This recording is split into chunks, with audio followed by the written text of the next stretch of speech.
남동생 결혼식 날, 시어머니가 제 아내의 목에 걸린 7천만 원짜리 목걸이를 가리키며 소리쳤습니다.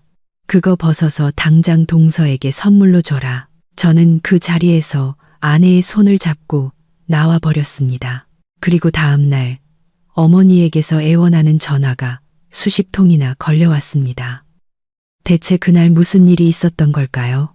저는 어두운 색 넥타이를 고쳐 매고 서울에서 가장 호화롭다는 강남의 한 웨딩홀 천장에서 쏟아지는 차가운 에어컨 바람을 깊이 들이마셨습니다.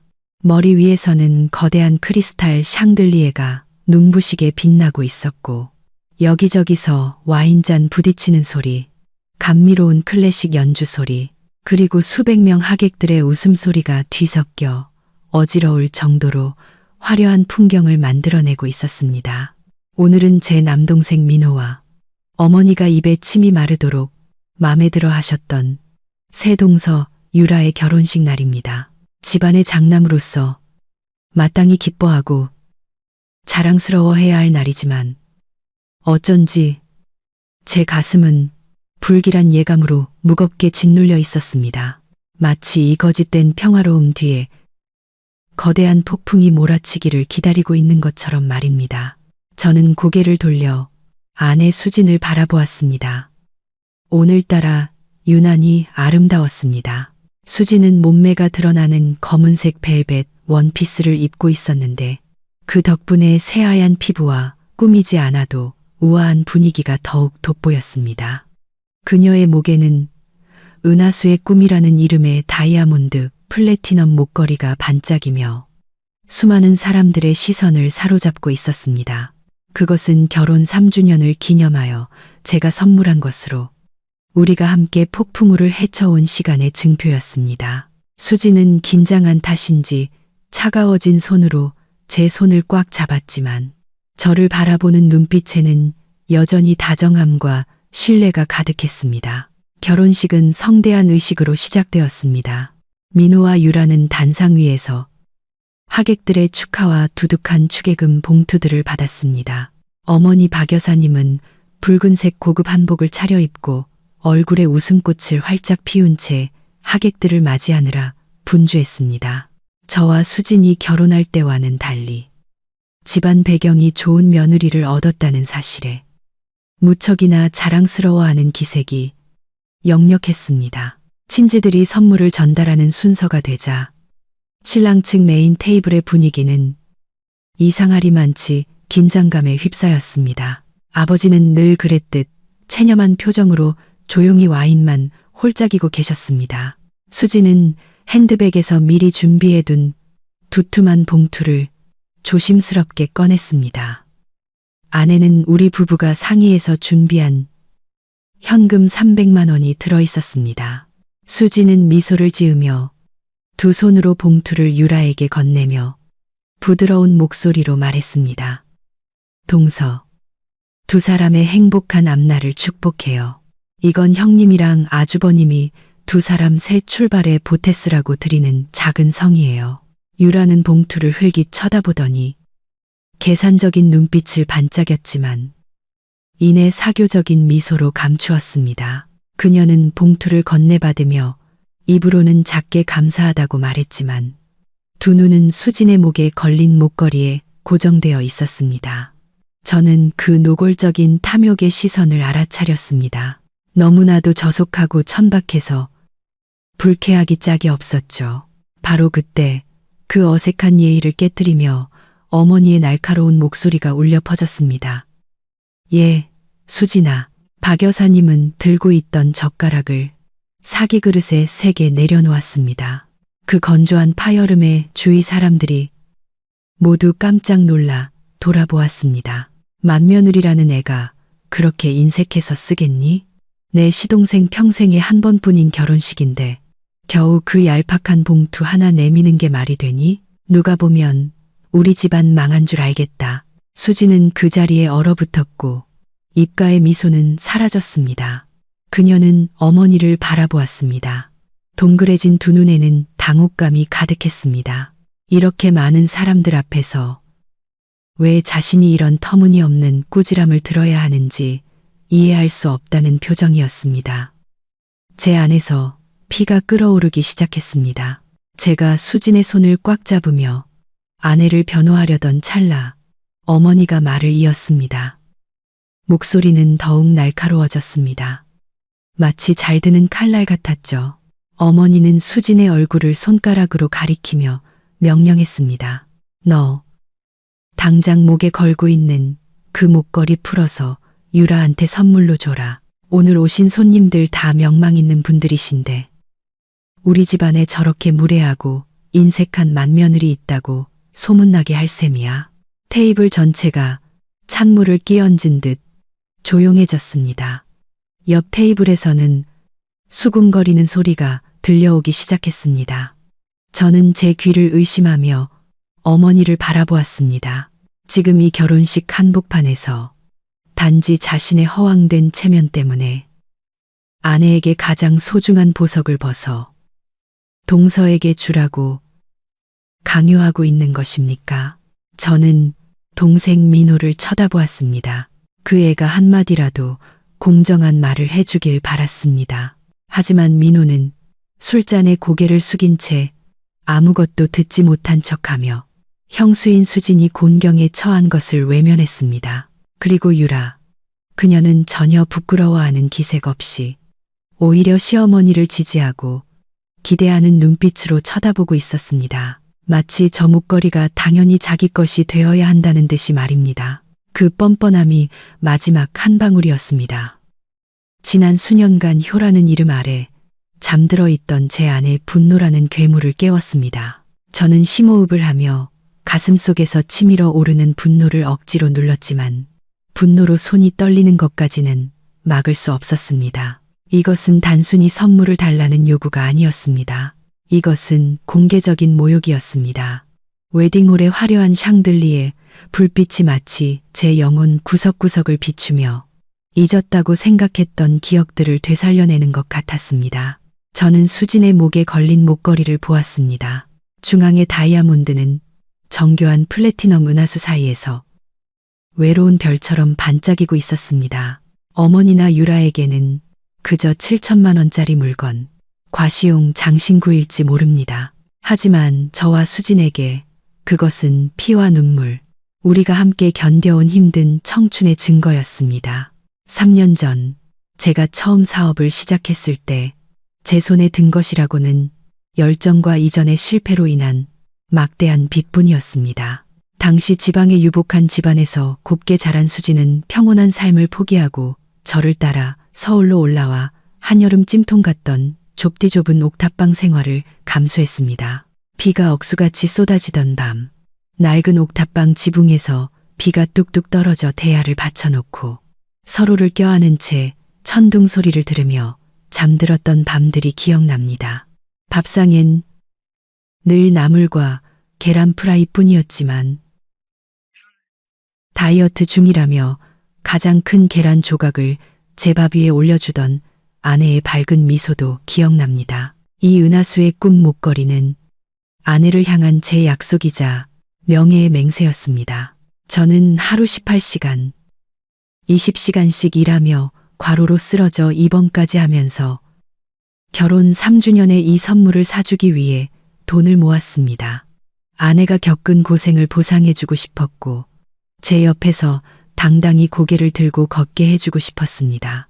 이 목걸이는 자신을 위해 청춘을 바친 여자에 대한 저의 영원한 사랑과 절대적인 존중을 상징하는 것이었습니다. 그런데 이제 어머니는 아무렇지도 않게 수진에게 그것을 벗어 낯선 사람에게 주라고 요구하고 있었습니다. 저는 유라를 보았습니다. 날카로운 인상에 늘 주변을 살피며 눈을 굴리는 모습에서 계산적이고 현실적인 성격이 드러났습니다. 그녀는 도매시장에서 장사하는 집안 출신으로 시장 사람 특유의 기질이 뼛속까지 배어있는 듯했습니다. 오늘 아무리 비싼 웨딩드레스를 입어도 그 저속한 물질적 탐욕을 감출 수는 없었습니다. 그녀는 제 아내의 목을 쳐다보고 있었습니다. 아름다움에 대한 경탄이 아니라 현금으로 환산될 가치를 계산하는 눈빛으로 말입니다. 나란히 앉은 두 여자의 대조적인 모습이 참으로 씁쓸했습니다. 수지는 허리를 꼿꼿이 세우고 앉아 있었습니다. 눈에는 눈물이 그렁그렁했지만 여전히 고귀한 평정심을 잃지 않았습니다. 애원하지도 울부짖지도 않고 그저 제가 부탁했기에 늘 그랬듯이 묵묵히 모욕을 견디고 있었습니다.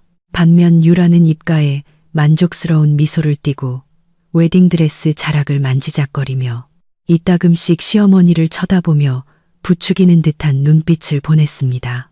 처음 수진을 집에 데려와 인사시키던 날이 떠올랐습니다. 어머니는 수진을 머리부터 발끝까지 훑어보더니 지방애가 서울 집안 예법을 뭘 알겠니라며 차갑게 쏘아붙였습니다. 어머니는 수진이 촌스럽다고 집안이 자신이 점 찍어둔 미래에 사돈댁만큼 부유하지 않다고 깎아내렸습니다. 반면 민호가 유라를 데려왔을 때 어머니는 손뼉을 치며 반겼습니다. 유라네 집에서 막대한 예단을 해주고 민호의 사업을 지원해 주겠다고 약속했기 때문입니다. 그 불공평함에는 익숙했지만 오늘 그들의 탐욕과 잔인함은 제 인내심의 한계에 도달했습니다. 제가 한 조각의 음식, 한 벌의 옷이라도 양보하며 키웠던 남동생 민호는 이제 입을 꾹 다문 채 형수를 위해 단 한마디도 변호하지 못하고 있었습니다. 민호의 침묵은 어머니의 욕설보다 더 무서웠습니다. 이 집안에서 가족 간의 정은 이미 오래전에 돈과 이기심에 의해 질식사했다는 것을 보여주었습니다. 저는 수진의 눈을 깊이 들여다보았습니다. 그 안에서 깊은 상처를 보았습니다. 저는 아내가 제 반응을 기다리고 있다는 것을 알았습니다. 그녀는 목걸이가 아까운 것이 아니었습니다. 필요하다면 전 재산을 팔아서라도 가족을 도울 여자라는 걸 저는 압니다. 하지만 그녀는 자존심이 짓밟힌 것에, 친척들 앞에서 무시당한 것에 고통스러워하고 있었습니다. 저는 그녀의 손을 꽉 잡으며 온기를 전했습니다. 오늘만큼은 그 누구도 설령 제 친어머니라 할지라도 아내에게 상처 주는 것을 용납하지 않겠다고 스스로에게 다짐했습니다. 주변의 소음이 멀어지고 제 심장 소리만 크게 들리는 듯 했습니다. 어린 시절의 기억들이 파편처럼 떠올라 어머니의 편애로 가득 찬 어두운 그림을 완성했습니다. 저는 장남이었지만 아이가 마땅히 받아야 할 애정을 받아본 적이 없었습니다. 어릴 적 제사나 명절 때면 노릇하게 삶아진 닭 한 마리가 상에 올랐고 가장 기름진 닭다리는 언제나 민호의 몫이었습니다. 어머니는 늘 동생은 아직 작으니까 많이 먹고 커야지, 형은 양보할 줄 알아야 한다고 말했습니다. 제게는 퍽퍽한 닭가슴살이나 뼈만 앙상한 날개 끝만 돌아왔습니다. 저는 말없이 밥을 먹으며 입가에 기름을 잔뜩 묻힌 채 닭다리를 뜯는 동생을 바라보았습니다. 어머니는 옆에서 다정하게 동생의 입을 닦아주셨죠. 그런 사소한 일들로부터 서러움이 제 어린 마음에 스며들었습니다. 좀 더 자라서는 제 옷은 모두 친척들에게서 물려받은 헌옷이거나 시장에서 산 값싼 옷들이었습니다. 반면 민호는 새 학년이 될 때마다 항상 유행하는 새 옷을 입었습니다. 어머니는 제가 다 컸으니 아무거나 입어도 되고, 동생은 친구들에게 뒤처지지 않게 잘 입어야 한다고 말씀하셨습니다. 저는 수많은 밤을 홀로 울며 제가 친아들이 맞는지, 아니면 귀한 동생을 위해 존재하는 주워온 아이는 아닌지 자문했습니다. 저는 그 가난과 불공평함에서 벗어나기 위해 악착같이 공부해 서울에 있는 대학에 합격했고 도시로 떠났습니다. 저는 서빙, 설거지, 배달 아르바이트 등 온갖 일을 하며 학비를 벌었고 집에 단 한 푼도 손 벌리지 않았습니다. 그동안 민호는 집에서 어머니의 응석을 받으며 학업은 뒷전인 채 친구들과 어울려 물쓰듯 돈을 썼습니다. 어머니는 제가 서울에서 힘들게 사는지, 밥은 먹고 다니는지 한 번도 묻지 않으셨지만 민호가 돈이 떨어졌다고 하면 밭을 팔고 돼지를 팔아서라도 돈을 붙여주셨습니다.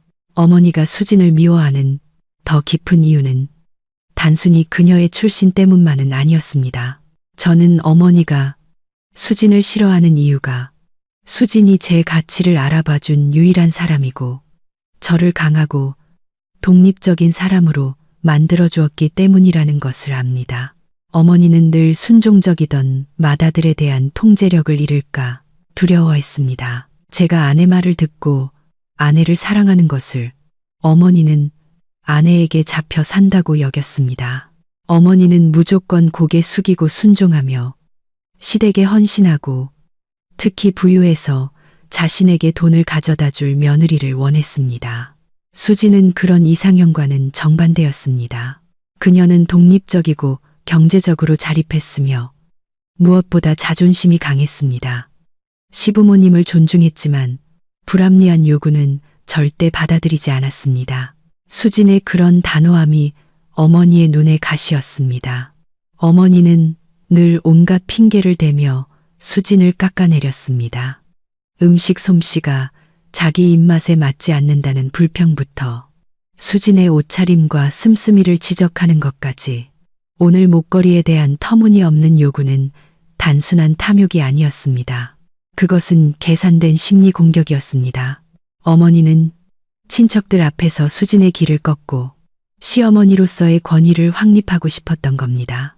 이 집안에서는 자신의 말이 곧 법이며 우리 부부의 재산 역시 자신의 재산이라는 것을 증명하고 싶었던 것입니다. 박 여사님은 저를 뚫어지게 쳐다보았습니다. 그 눈에는 익숙한 복종을 기다리는 날카로운 빛이 서려 있었습니다. 그녀는 제가 예전처럼 집안의 평화를 위해 고개를 숙이고 수진을 설득해 목걸이를 벗어주게 할 것이라 생각했습니다. 하지만 그녀는 틀렸습니다.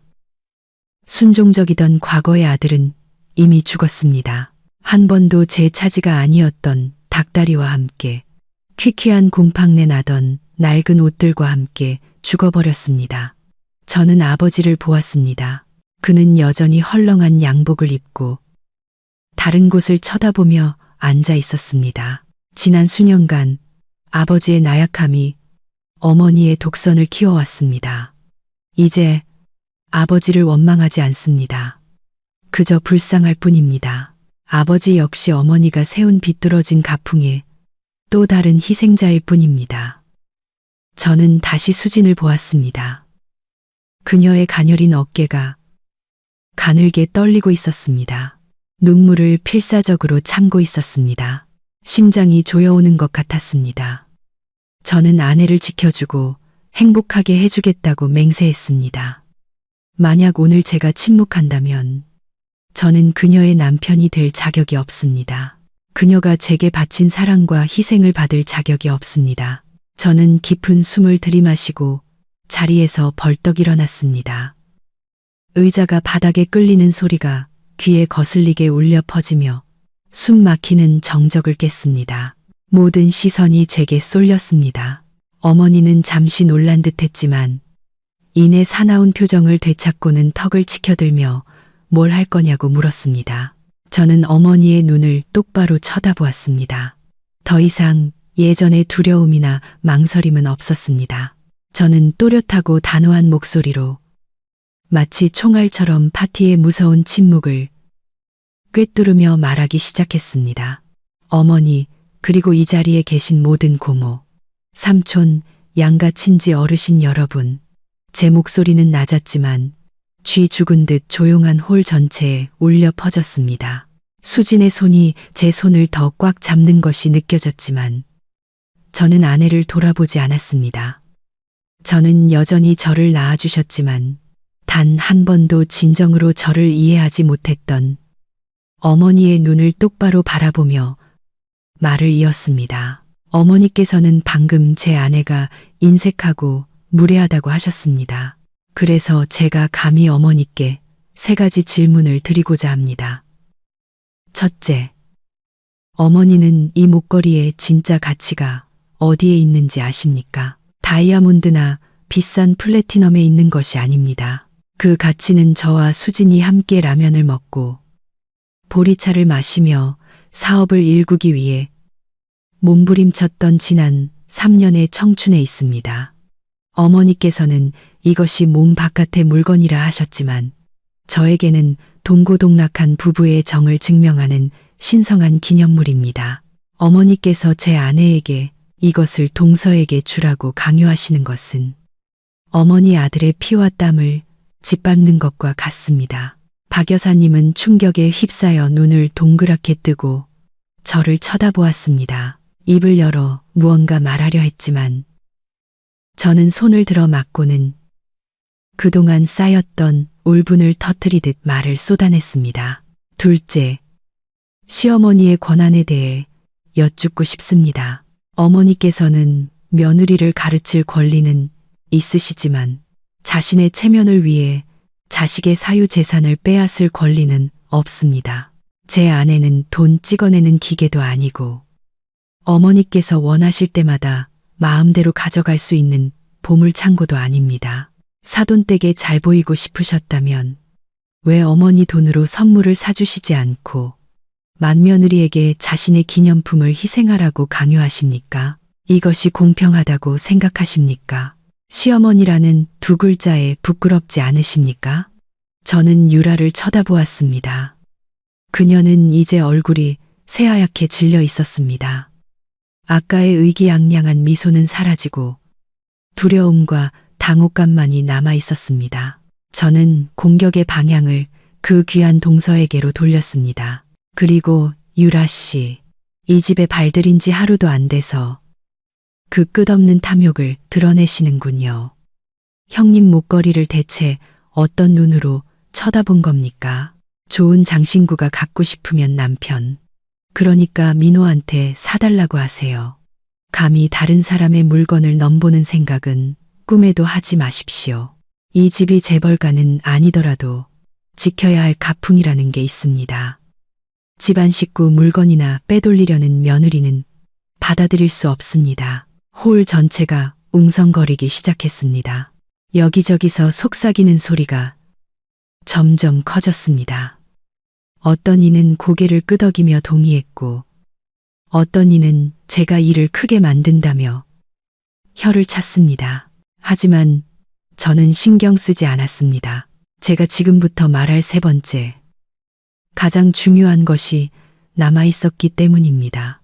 마지막으로 어머니께 드리고 싶은 말씀은 바로 존중입니다. 어머니는 항상 저희에게 우서른을 공경하라고 가르치셨지만 정작 그 규칙을 깨신 것은 어머니 자신이었습니다. 어머니는 수진이가 지방 출신이라는 이유로 무시하셨지만 그 지방 출신 며느리가 어머니께서 아파 병원에 계실 때마다 밤낮으로 간호해드렸다는 사실을 아십니까? 어머니께서 드셨던 죽 한 그릇, 약 한 알이 누구 돈으로 산 것인지 기억은 하십니까?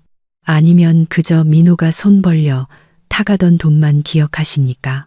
오늘 이렇게 많은 사람들 앞에서 제 아내를 모욕하신 것은 곧 저를 모욕하신 것과 같습니다. 부부는 한 몸이기 때문입니다.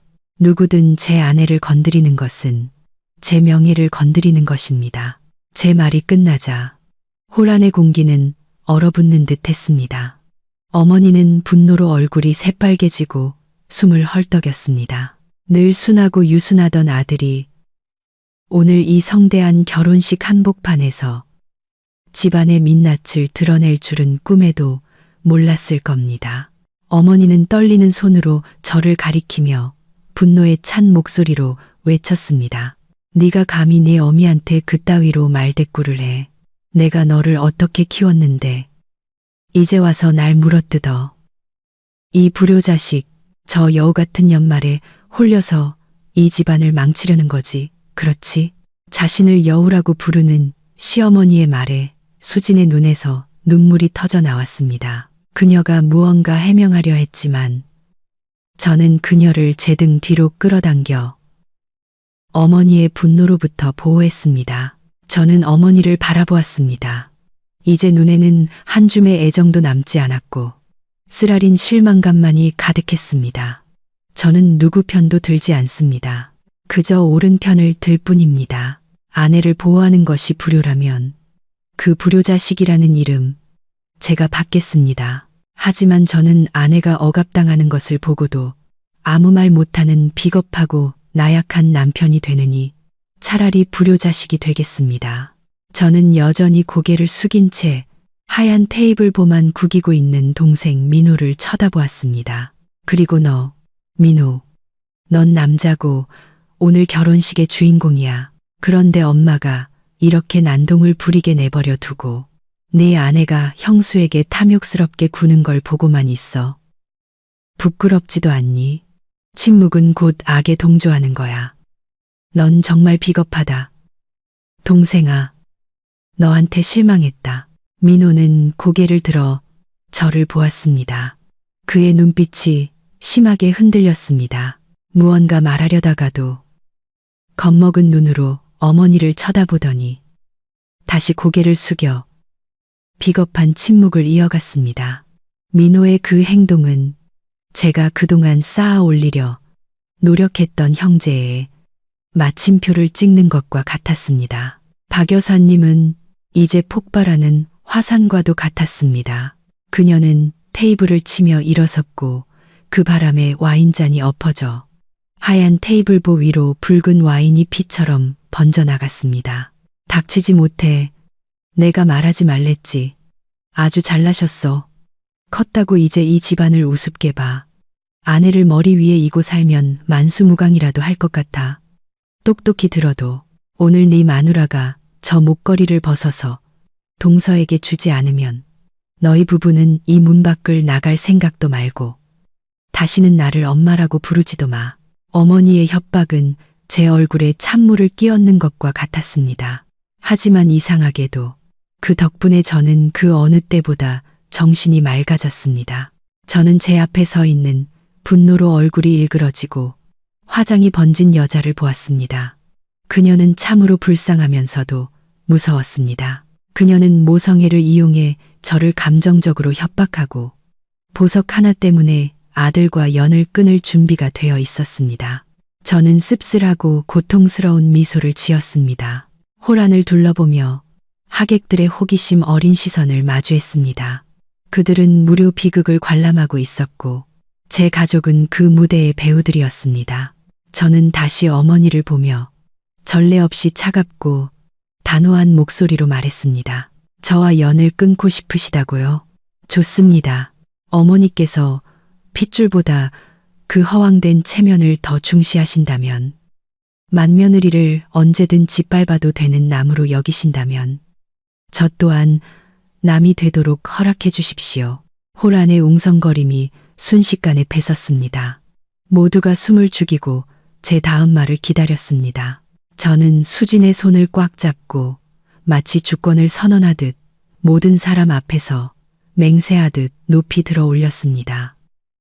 제 아내는 남이 아닙니다.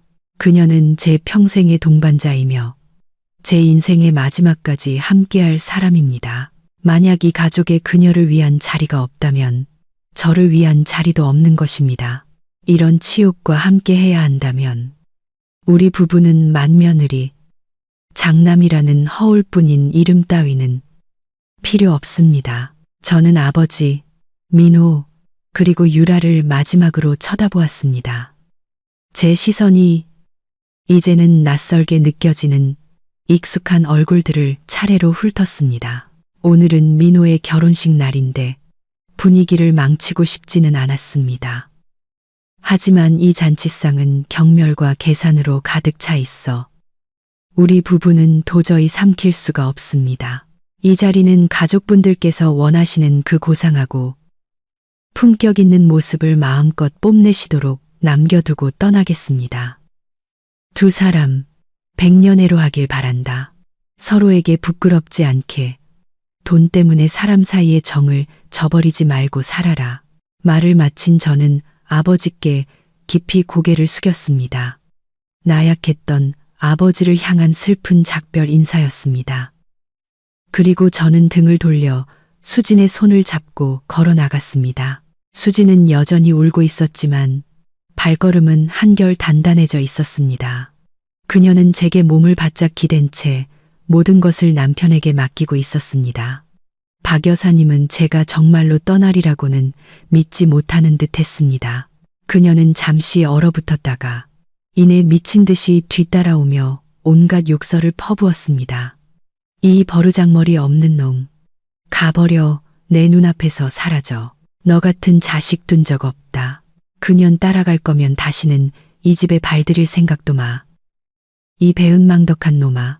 어머니의 저주가 등 뒤에서 울려 퍼졌습니다. 소란을 덮기 위해 커진 결혼식 배경음악 소리를 뚫고 들려왔습니다. 하지만 저는 뒤돌아보지 않았습니다. 지금 돌아선다면 다시는 이 어두운 수렁에서 빠져나오지 못할 것이라는 것을 알았기 때문입니다. 저는 떠나야 했습니다. 아내를 데리고 이곳을, 이 해로운 사람들을 떠나 우리의 작은 행복을 지켜야 했습니다. 하객들이 양옆으로 갈라지며 길을 터주었습니다. 우리를 쳐다보는 시선에는 더 이상 호기심뿐만 아니라 놀라움과 어딘가 모를 존경심이 섞여 있었습니다. 저는 고개를 들고 출구를 향해 단호하게 걸어갔습니다. 무거운 나무 문이 바로 앞에 있었습니다. 우리를 자유로 이끌어줄 문이었습니다. 저는 연회장의 두꺼운 떡갈나무 문을 힘껏 밀었습니다. 도시의 후텁지근한 공기가 얼굴에 와 닿았습니다. 안의 인공적인 냉기와는 완전히 다른 공기였습니다. 문이 등 뒤에서 쾅 닫히자 소란스럽던 음악 소리와 어머니의 욕설이 순식간에 끊겼습니다. 텅 빈 복도에는 갑작스러운 침묵이 우리 두 사람을 감쌌습니다. 오직 반짝이는 대리석 바닥 위로 울리는 우리의 급한 발소리만이 들려왔습니다. 저는 여전히 수진의 손을 꽉 잡고 마치 누가 뒤쫓아와 우리를 그 지옥으로 다시 끌고 갈까 두려운 듯 빠르게 걸었습니다. 수진의 손은 땀으로 축축했지만 여전히 얼음장처럼 차가웠습니다. 저는 아내가 추위 때문인지 아니면 방금 겪은 충격 때문인지 온몸을 떨고 있다는 것을 느꼈습니다. 우리는 길고 어두운 복도를 지나 호기심 어린 눈으로 우리를 쳐다보는 직원들 옆을 스쳐 지나갔습니다. 하지만 신경 쓰지 않았습니다. 제 머릿속에는 오직 아내를 조용한 곳으로 데려가 진정시켜야 한다는 생각뿐이었습니다. 주차장에 도착하자 하객들의 고급 세단들 사이에 초라하게 끼어있는 제 낡은 국산차가 보였습니다. 저는 수진을 위해 조수석 문을 열어주고 그녀가 앉는 것을 도운 뒤 재빨리 운전석으로 돌아갔습니다. 차 문이 닫히고 외부 세계와 완전히 차단되자 수진은 그제야 참았던 울음을 터뜨렸습니다. 아내의 울음소리는 제 심장을 갈갈이 찢는 것 같았습니다. 그녀는 두 손에 얼굴을 묻고 어깨를 들썩이며 지난 몇 시간 동안 억눌러왔던 모든 서러움과 분노를 쏟아냈습니다. 저는 바로 시동을 걸지 않았습니다. 아내 쪽으로 몸을 돌려 부드럽게 그녀를 끌어안고 제 어깨에 머리를 기대게 했습니다. 그녀의 부드러운 머리카락을 쓰다듬고 이마에 가볍게 입을 맞추며 뒤늦은 사과의 말을 속삭였습니다. 미안해. 정말 미안해, 여보. 내가 너무 못나서 당신이 이런 고생을 하게 했어. 당신을 이렇게 모욕당하게 하다니. 더 일찍 당신을 지켜주지 못해서 미안해. 수지는 고개를 들었습니다. 퉁퉁 부은 붉은 눈으로 저를 바라보며 고개를 저었습니다. 목이 맨 목소리로 말했습니다. 당신 잘못 아니에요. 당신은 정말 잘했어요. 난 괜찮아요. 그냥 너무 슬퍼서 그래요. 어머니가 날 그렇게까지 미워하신다는 게 슬프고 민호 씨 결혼식이 이렇게 돼버린 게 슬퍼요. 나 때문에 당신이 부모님께 불효자식 소리 들을까 봐 겁나요. 아내의 그 너그러운 말에 제 가슴은 더욱 아파왔습니다. 이런 순간에도 저를 걱정하고 제 명예를 걱정하다니 하늘은 어째서 이렇게 착한 여자에게 이토록 불공평한 걸까요? 저는 눈물로 젖은 아내의 얼굴을 들어 올리고 그 맑은 갈색 눈을 깊이 들여다보며 단호하게 말했습니다. 그런 걱정하지 마. 효도라는 게 모든 잘못된 것을 맹목적으로 따르는 건 아니야.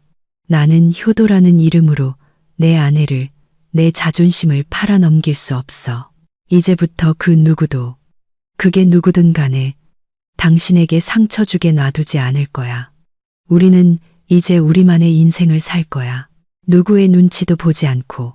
저는 시동을 걸었고 엔진이 으르렁거리며 주차장의 정적을 깼습니다.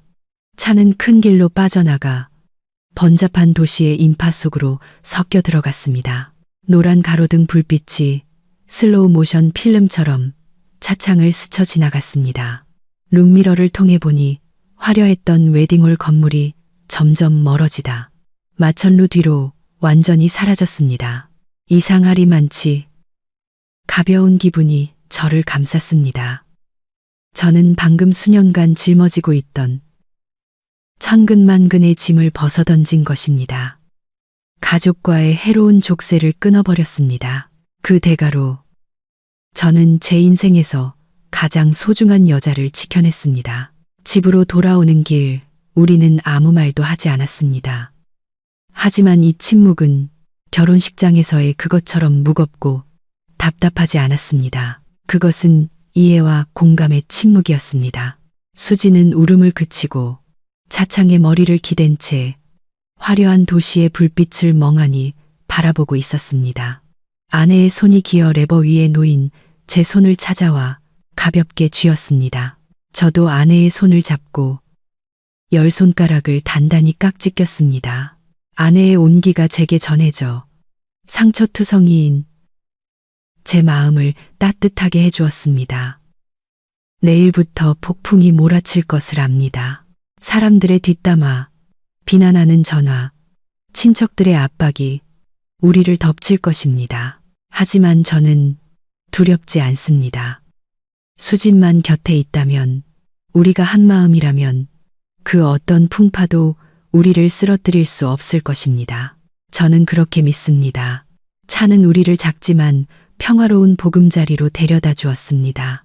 불공평과 눈물로 가득 찼던 과거를 뒤로한 채 차는 아파트 지하 주차장으로 천천히 들어섰습니다. 주차장에 환한 형광등 불빛에 눈이 부셨습니다. 마치 위선과 잔인함으로 가득 찬 다른 세계에서 막 돌아온 기분이었습니다. 저는 시동을 껐습니다. 엔진 소리가 잦아들며 원래의 고요함을 되찾았습니다.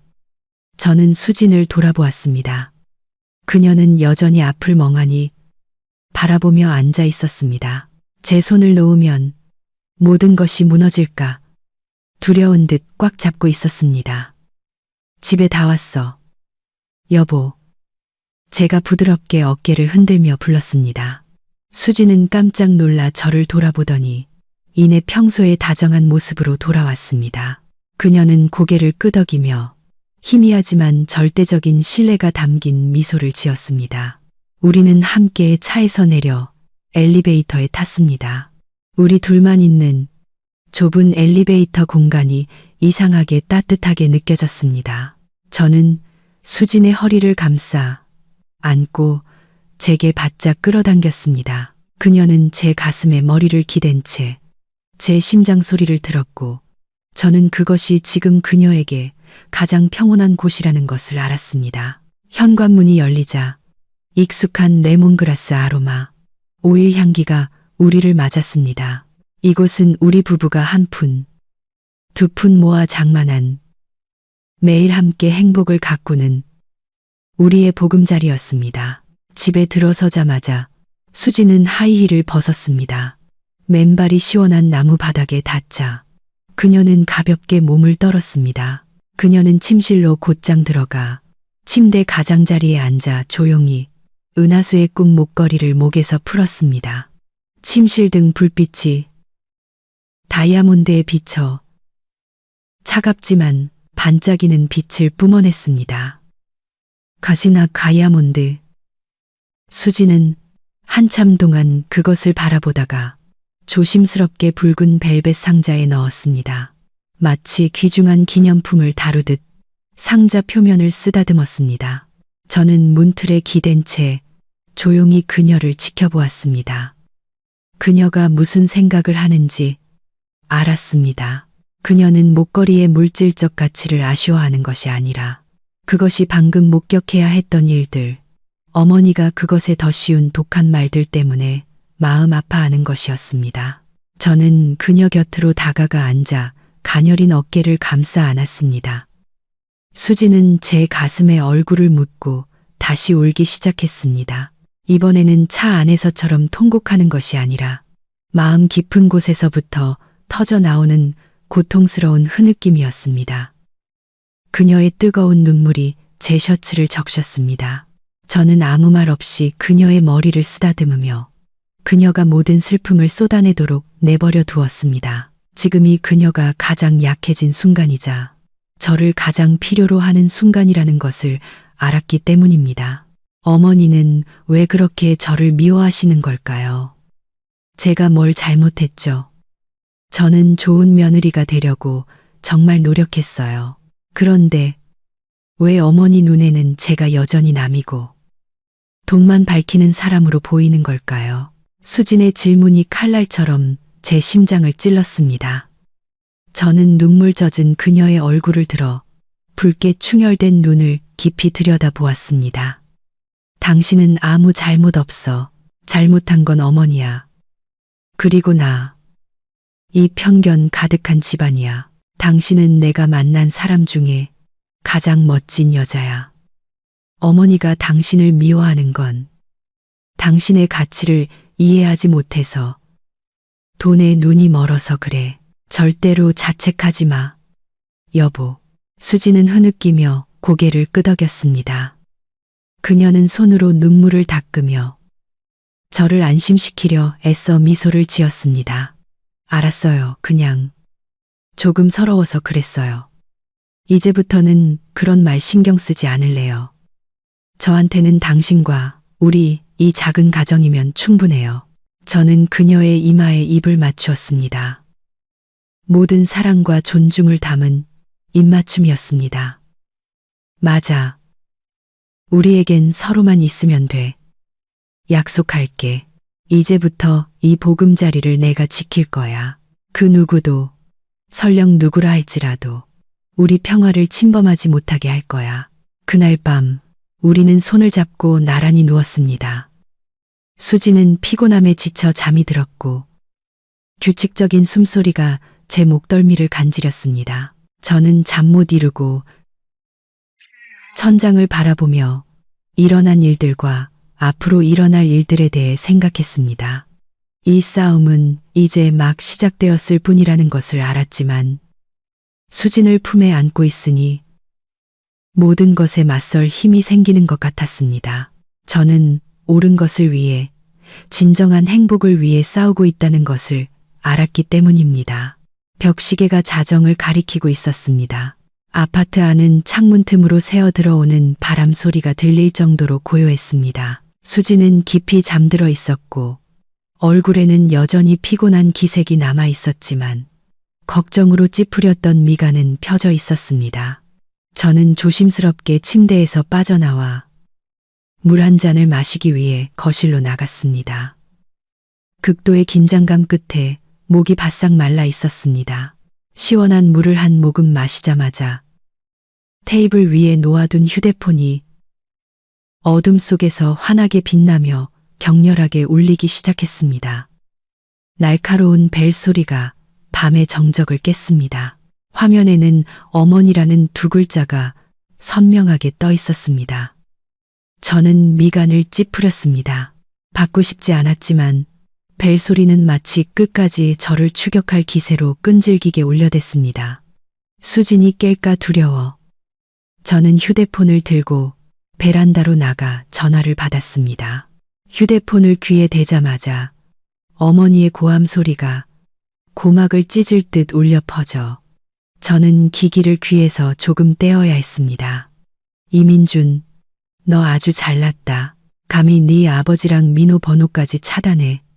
어디 숨었어? 잘났으면 당장 이리 기어와. 어머니의 목소리는 고함을 많이 질러 쉬어 있었지만 여전히 위압적이었습니다. 저는 거실 소파에 아빠와 민호가 앉아 있고 어머니가 얼굴이 벌개진 채로 전화기에 대고 소리치는 모습이 눈에 선했습니다. 어디 숨지 않았어요. 제 집에 있어요. 이 시간에 무슨 일이세요? 계속 욕하실 거면 끊겠습니다. 제 목소리는 제 자신도 놀랄 만큼 차분하고 냉정했습니다. 아마 결혼식에서의 충격 이후 어머니의 분노에 무뎌진 모양입니다. 네가 감히 내 어미한테 그따위로 말해. 무슨 일이냐고. 내가 내 동생 결혼식을 망쳐놓고 온 친척 앞에서 내 얼굴에 똥칠을 하고 도망가 놓고는 무슨 일이냐고 물어. 내가 명령한다. 내일 아침 당장 네 마누라 데리고 와서 나한테, 유라한테, 사돈댁 식구들한테 무릎 꿇고 사죄해. 그렇지 않으면 나도 가만 안 있을 줄 알아. 저는 실소를 터뜨렸습니다. 씁쓸한 웃음이 밤 공기 속으로 흩어졌습니다. 이 지경에 이르러서도 어머니는 여전히 자신의 권력을 과신하고 있었습니다. 그녀는 자신이 모든 것을 망쳤다는 사실을 전혀 깨닫지 못하고 있었습니다. 어머니, 아직도 모르시겠어요? 저는 절대 사과하지 않을 거고 제 아내는 더더욱 그럴 겁니다. 사과해야 할 사람은 어머니와 민호, 그리고 유라 씨예요. 더 이상 저를 협박하지 마세요. 이미 말씀드렸잖아요. 어머니께서 제 아내를 존중하지 않으신다면 저도 이 가족 필요 없습니다. 네가 감히 나랑 연을 끊겠다고 저 여우 같은 년 때문에 애미 애비도 버리겠다는 거야? 이 불효막심한 놈아. 내가 온 동네방네 너희 부부의 진짜 모습을 다 까발리고 다닐 테다. 너희들 다시는 고개도 못 들고 다니게 만들어주겠어. 어머니께서 원하시는 대로 하세요. 하지만 저도 미리 말씀드리죠. 떳떳한 사람은 두려울 게 없습니다. 어머니께서 너무 심하게 나오시면 저도 더는 가만히 있지 않을 겁니다. 늦었으니 주무세요. 저희 흉보시려면 힘이라도 비축해 두셔야죠. 저는 어머니가 더 말할 틈도 주지 않고 단호하게 전화를 끊었습니다. 그리고 즉시 설정에 들어가 어머니의 번호를 차단했습니다. 1분도 채 되지 않아 아버지와 민호, 그리고 고모와 삼촌에게서 연달아 전화가 걸려왔습니다. 화면에 떠오르는 번호들이 마치 빛 독촉을 하는 유령처럼 보였습니다. 저는 무감각한 눈으로 그 번호들을 바라보았습니다. 그들은 뭘 원할까요? 저를 비난하고, 훈계하고, 다시 그 낡은 구렁텅이로 돌아오라고 강요하려는 걸까요? 저는 누구의 전화도 받지 않았습니다. 익숙한 번호들을 차례로 모두 차단했습니다. 차단 버튼을 누를 때마다 저를 되자매던 끈이 하나씩 끊어지는 기분이었습니다. 안도감이 밀려왔지만 동시에 약간의 고통도 느껴졌습니다. 제 손으로 혈육을 인생에서 밀어내야 한다는 사실이 아팠습니다. 하지만 이것이 해야 할 일이라는 것을 알았습니다. 수진을 지키고 제 자신을 지키기 위해 저는 잔인해져야만 했습니다. 저는 베란다에 서서 잠든 도시를 내려다보았습니다. 이 싸움은 길고 험난할 것입니다. 어머니는 쉽게 포기하지 않을 것입니다. 온갖 친척과 이웃을 동원해 우리를 압박할 것입니다. 하지만 저는 준비가 되었습니다. 저는 수진을 모든 폭풍으로부터 지켜줄 가장 단단한 성벽이 될 것입니다. 저는 집 안으로 돌아와 휴대폰을 무음 모드로 바꾸고 테이블에 내려놓았습니다. 침실로 들어가 수진 옆에 누웠습니다. 그녀는 잠결에 뒤척이며 무의식적으로 저를 껴안았습니다. 아내의 온기가 제게 전해져 칠흑 같은 밤의 냉기를 몰아냈습니다. 저는 눈을 감고 속삭였습니다. 잘 자, 내 사랑. 내일은 다시 해가 뜰 거고 나는 항상 내 곁에 있을게. 일요일 아침 커튼 틈으로 스며든 노란 햇살이 눈을 비추어 잠에서 깼습니다. 저는 눈을 찌푸리며 길게 기지개를 켰습니다. 힘든 하루를 보낸 뒤에 뻐근함이 느껴졌습니다. 옆을 보니 수진의 자리는 비어 있었습니다. 저는 깜짝 놀라 벌떡 일어났지만 이내 부엌에서 들려오는 커피 향과 달그락거리는 소리에 안심했습니다. 수진은 이미 일어나 아침 식사를 준비하고 있었습니다. 저는 침대에서 내려와 욕실에서 세수를 했습니다. 거울 속 제 모습은 칠했지만 눈빛은 이상하리만치 단호하게 빛나고 있었습니다. 찬물로 세수를 하고 정신을 차린 뒤 부엌으로 나갔습니다. 수지는 가스레인지 앞에 서서 계란 프라이를 뒤집고 있었습니다. 높이 묶은 머리 아래로 드러난 하얀 목선이 아름다웠습니다. 그녀는 연분홍색 실크 잠옷을 입고 있었는데 그 모습이 참으로 다정하고 평화로워 보였습니다. 좋은 아침, 여보. 저는 뒤에서 그녀의 허리를 감싸 안고 어깨에 턱을 올렸습니다. 수지는 깜짝 놀라 돌아보며 환하게 미소 지었습니다. 그녀의 미소는 어제의 어두운 그림자를 모두 걷어내는 듯 했습니다. 일어났어요. 아침 식사 거의 다 됐으니까 식탁에 앉아 있어요. 저는 그녀의 뺨에 가볍게 입을 맞추고 얌전히 식탁에 앉았습니다. 아침 식사는 토스트와 계란 프라이, 오이 몇 조각과 아이스 라떼 2잔뿐인 단출한 식사였습니다. 하지만 제게는 그 어떤 산의 진미보다 맛있었습니다. 우리는 조용한 가운데 식사를 했습니다. 편안하고 여유로운 침묵이었습니다. 마치 이 드문 평화로운 아침을 온전히 즐기자는 암묵적인 합의라도 한 듯 아무도 어젯밤의 일을 꺼내지 않았습니다. 식사를 마친 후 우리는 함께 베란다에 앉아 커피를 마시며 아침의 도시 풍경을 감상했습니다. 시원한 바람이 불어왔고 하늘은 구름 한 점 없이 맑았습니다. 수지는 제 어깨에 머리를 기댄 채 커피 잔을 만지작거리며 나지막이 한숨을 쉬었습니다. 여보, 어머니께서 우리를 그냥 내버려 두실까요? 저는 아내가 여전히 걱정하고 있다는 것을 알았습니다. 저는 그녀의 손을 잡고 가볍게 쥐며 말했습니다. 절대 아닐 거야. 어머니 성격에 쉽게 포기하실 리 없어. 온 동네방네 다니면서 불쌍한 척, 자식에게 버림받은 피해자인 척 하실 거야. 모든 친척들에게 전화해서 우리를 비난하겠지. 하지만 걱정 마. 떳떳한 사람은 두려울 게 없으니까. 수지는 고개를 끄덕였지만 눈빛에는 여전히 슬픔이 어려 있었습니다. 그냥 불효자식이라는 소리 들을까봐 걱정돼요. 남들은 사정도 모르고 어머니 말만 듣고 당신을 나쁘게 볼 거잖아요. 당신이 사람들 입에 오르내리는 거 싫어요. 바보 같긴. 세상 사람들 입을 어떻게 다 막아. 우리를 이해해주는 사람은 고맙게 여기고 이해 못하는 사람은 그냥 내버려 두면 돼. 중요한 건 우리가 행복하게 사는 거야. 그게 그 사람들에게 보여줄 수 있는 가장 확실한 대답이 될 거야. 시간이 모든 걸 증명해 줄 거라고 믿어. 저는 수진을 안심시키기 위해 그렇게 말했지만 속으로는 다음 단계를 계산하고 있었습니다. 어머니는 전화로 욕하는 것에서 그치지 않을 것입니다. 직접 찾아오거나 다른 방법을 동원해 우리를 굴복시키려 할 것입니다. 저는 최악의 상황에 대비해야 했습니다. 테이블 위 휴대폰 화면이 다시 켜졌습니다. 이번에는 낯선 번호가 아니라 은행에서 온 잔액 변동 알림 메시지였습니다. 열어보니 온라인 예금에서 매달 들어오는 이자였습니다. 저는 미소를 지었습니다.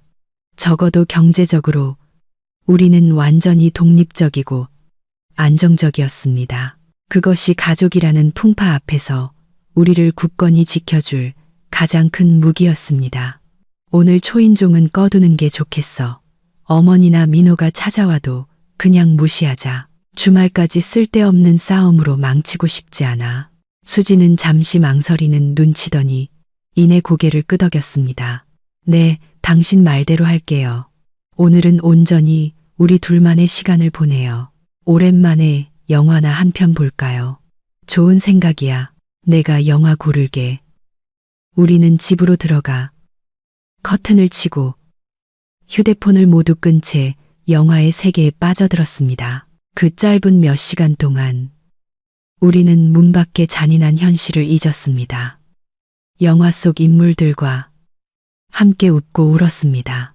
그리고 무엇보다 중요한 것은 두 영혼 사이의 단단한 유대감을 느꼈다는 것입니다.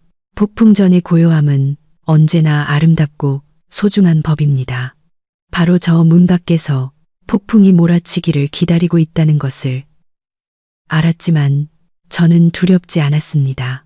이 작은 집 안에는 사랑과 이해, 그리고 언제나 곁을 지켜주는 멋진 아내가 있었기 때문입니다. 우리는 우리가 힘들게 쌓아 올린 행복을 지키기 위해 함께 모든 것을 이겨낼 것입니다. 영화는 시계가 오전 11시를 가리킬 때 끝났습니다. 영화가 남긴 여운에 저와 수지는 한동안 말없이 생각에 잠겼습니다. 우리는 함께 부엌에 들어가 점심을 준비하기로 했습니다. 도마 위에서 칼과 재료가 부딪히는 소리가 경쾌하게 울려 퍼지며 침묵을 깼습니다. 하지만 그 거짓된 평화는 오래가지 않았습니다. 갑자기 집 전화벨이 요란하게 울리기 시작했습니다. 저는 집 전화 코드를 뽑는 것을 깜빡했다는 사실을 깨닫고 놀랐습니다. 이 번호는 제가 거의 사용하지 않는, 주로 옛 동료나 먼 친척들과 연락할 때만 쓰는 번호였습니다. 수진을 보니 그녀도 걱정스러운 눈으로 저를 보고 있었습니다. 저는 그녀에게 계속 요리하라는 눈짓을 보내고 거실로 나가 수화기를 들었습니다. 여보세요 라고 말하자마자 수화기 너머에서 날카롭고 익숙한 목소리가 들려왔습니다. 어머니의 여동생, 즉 제 고모였습니다. 고모는 친척들 사이에서 말솜씨가 좋지만 남의 집안일에 간섭하고 험담하기를 좋아하는 것으로 유명했습니다. 민준이니? 세상에, 너 지금 무슨 짓을 하고 다니는 거니? 내 엄마가 아침부터 전화해서 울고불고 난리도 아니더라. 네가 제정신이야? 감히 엄마한테 대들고 동생 결혼식장에서 뛰쳐나가? 네가 우리 집안 전체 얼굴에 먹칠했다는 건 알아? 저는 심호흡을 하며 평정심을 유지하려 애썼습니다. 이런 전화가 올 것이라 예상은 했지만 이렇게 빨리, 이렇게 격렬하게 올 줄은 몰랐습니다. 안녕하세요, 고모. 제 집안일은 제가 알아서 해결하겠습니다. 어머니께서 고모께 무슨 말씀을 하셨는지는 모르겠지만 고모께서 한쪽 말만 듣지는 않으실 거라 믿습니다. 말 돌리지 마라. 내 엄마 말로는 네가 마누라 말에 홀려서 동서 선물 주기 아까워서 엄마한테 버럭버럭 소리를 질렀다더라. 민준아, 나는 내가 서울 가서 공부하고 똑똑해진 줄 알았더니 어쩌다 이렇게 어리석어졌니? 어머니께서 연세가 드셔서 좀 그러실 수도 있지. 내가 참아야지. 자식이 부모한테 말대꾸하는 건 불효야. 임마. 또 그 레퍼토리였습니다. 늙고 노망난 어머니와 효도라는 방패. 저는 진절머리가 났습니다. 고모, 어머니께서는 아직 노망 드실 나이가 아니세요. 제 아내에게 7천만 원짜리 목걸이를 벗어 새 며느리에게 주라고 강요하실 때 아주 정신이 또렷하셨습니다. 고모께서 제 아내 입장이었다면 참으실 수 있었겠어요? 아니면 고모부께서 고모딸에게 그렇게 하셨다면 가만히 계셨겠어요? 고모는 제 날카로운 반박에 잠시 말을 잃은 듯 했습니다. 하지만 이내 그 낡은 노래를 다시 시작했습니다. 그래도 한 집안 식구끼리 그러는 거 아니지. 형제는 수족과 같고 부부는 옷과 같다는 말도 있잖니.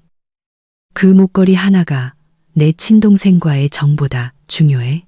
이 옷을 버리면 다른 옷을 입으면 되지만 형제는 하나뿐이야. 옷 때문에 내 팔다리를 자르는 게 말이 되니?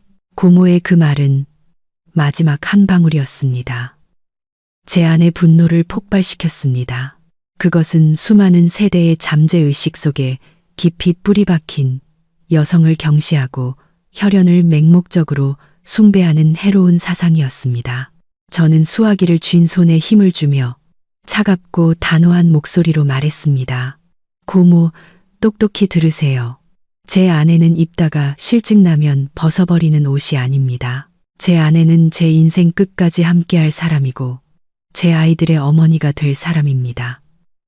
이 옷은 제게 너무나 소중해서 평생 입을 겁니다. 반면에 수족이라도 썩어 들어가서 생명을 위협한다면 살기 위해 잘라내야 하는 법입니다. 수화기 너머는 조용해졌습니다. 아마 고모는 순하던 조카가 이렇게 끔찍한 말을 내뱉으리라고는 상상도 못했을 겁니다. 저는 고모가 정신을 차릴 틈도 주지 않고 마지막 말을 덧붙였습니다. 고모는 어른이시니 존중해서 전화를 받았습니다. 하지만 저와 제 아내를 그냥 내버려 두셨으면 좋겠습니다. 고모는 어른이시니 전화를 강진대 전화를 그냥 저도 이제 어른이고 제 인생은 제가 책임집니다. 이만 끊겠습니다. 저는 전화기가 부서질 듯 세게 수화기를 내려놓았습니다.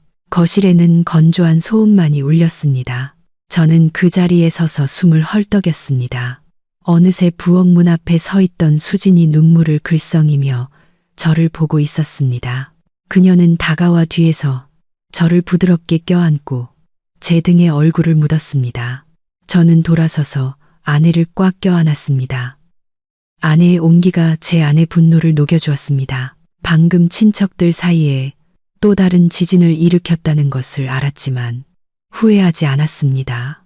일요일 오후는 무거운 분위기 속에서 위태로운 평화를 유지하며 흘러갔습니다. 고모와의 통화 이후 저는 집 전화선을 아예 뽑아버렸습니다.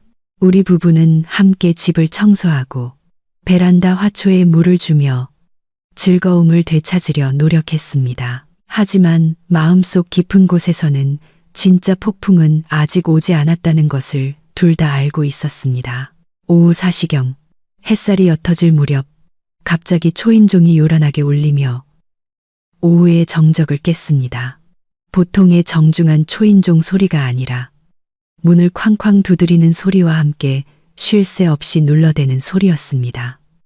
저와 수지는 서로를 쳐다보았습니다. 아내의 눈에 걱정이 가득했습니다. 저는 아내에게 방에 있으라고 눈짓하고 현관문으로 향했습니다. 문을 바로 열지 않고 현관문 밖의 보안 카메라 화면을 확인했습니다. 화면에 나타난 모습에 저는 미간을 찌푸렸습니다. 어머니와 민호였습니다. 박 여사님은 얼굴이 시뻘개져서 쉴 새 없이 문을 두드리며 무언가 소리치고 있었습니다. 방음문 때문에 내용은 잘 들리지 않았습니다. 민호는 옆에서 안절부절 못하며 이웃이 볼까 두려운 듯 주위를 살폈습니다. 저는 인터콤 마이크를 켜고 스피커를 통해 차가운 목소리를 내보냈습니다. 어머니, 민호야, 여긴 어쩐 일이에요. 전 아무도 만나고 싶지 않다고 했을 텐데요. 돌아가세요. 제 목소리를 듣자 박 여사님은 더욱 세게 문을 두드리며 카메라에 얼굴을 바짝 들이댔습니다. 문 열어, 이 불효자식아. 거기 숨어서 뭐해. 문 열어서 얘기 좀 하자. 네가 평생 숨어 살 수 있을 것 같아? 숨은 게 아닙니다. 제 집에 있는 겁니다. 하지만 제 아내를 존중하지 않는 분들은 드리고 싶지 않습니다. 돌아가세요. 이웃들에게 피해 주지 마시고 경비원 부르기 전에요. 어디서 경비원을 불러? 내가 내 아들 집에 오겠다는데 누가 날 막아? 내가 도둑질이라도 했어. 당장 문 열지 않으면 부숴버릴 테다. 박 여사님은 발로 문을 차기 시작했습니다. 복도 전체에 쿵쾅거리는 소음이 울려 퍼졌습니다. 민호는 겁에 질려 어머니를 말렸습니다. 엄마, 제발 진정 좀 해. 사람들이 쳐다보잖아. 형, 제발 문 좀 열어줘. 집에 급한 일이 생겼단 말이야. 형이 문 안 열어주면 나 죽어. 민호의 애원에 저는 주목했습니다. 급한 일? 분명 그 녀석의 유흥비 때문에 생긴 빚 문제일 겁니다. 하지만 어머니의 저 공격적인 태도를 보아하니 지금 문을 열면 우리 집에서 피비린내 나는 전쟁이 벌어질 것이고 수진이 가장 큰 상처를 입을 것이 뻔했습니다. 저는 끝까지 강경하게 나가기로 했습니다.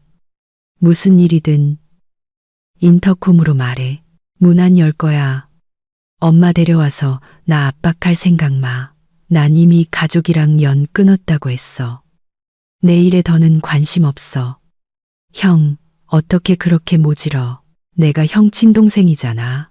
이번에 형이 안 도와주면 나 진짜 죽는다고. 민호는 울먹이며 절망적인 목소리를 냈습니다. 하지만 어머니는 여전히 물러서지 않았습니다. 네가 왜 저놈한테 빌어? 저놈은 네 형이야. 너한테 책임이 있어. 민준아, 문 열 거야. 안 열 거야? 안 열면 내가 여기서 드러누울 테다. 이 아파트 사람들 전부 네가 늙은 어미와 어린 동생을 버린 불효자식이라고 알게 해줄 테니까. 어머니의 뻔뻔함과 완고함은 제 인내심의 한계에 도달했습니다. 저는 마이크를 끄고 경비실에 전화를 걸었습니다. 여보세요. 경비실이죠. 1205호 입주민입니다.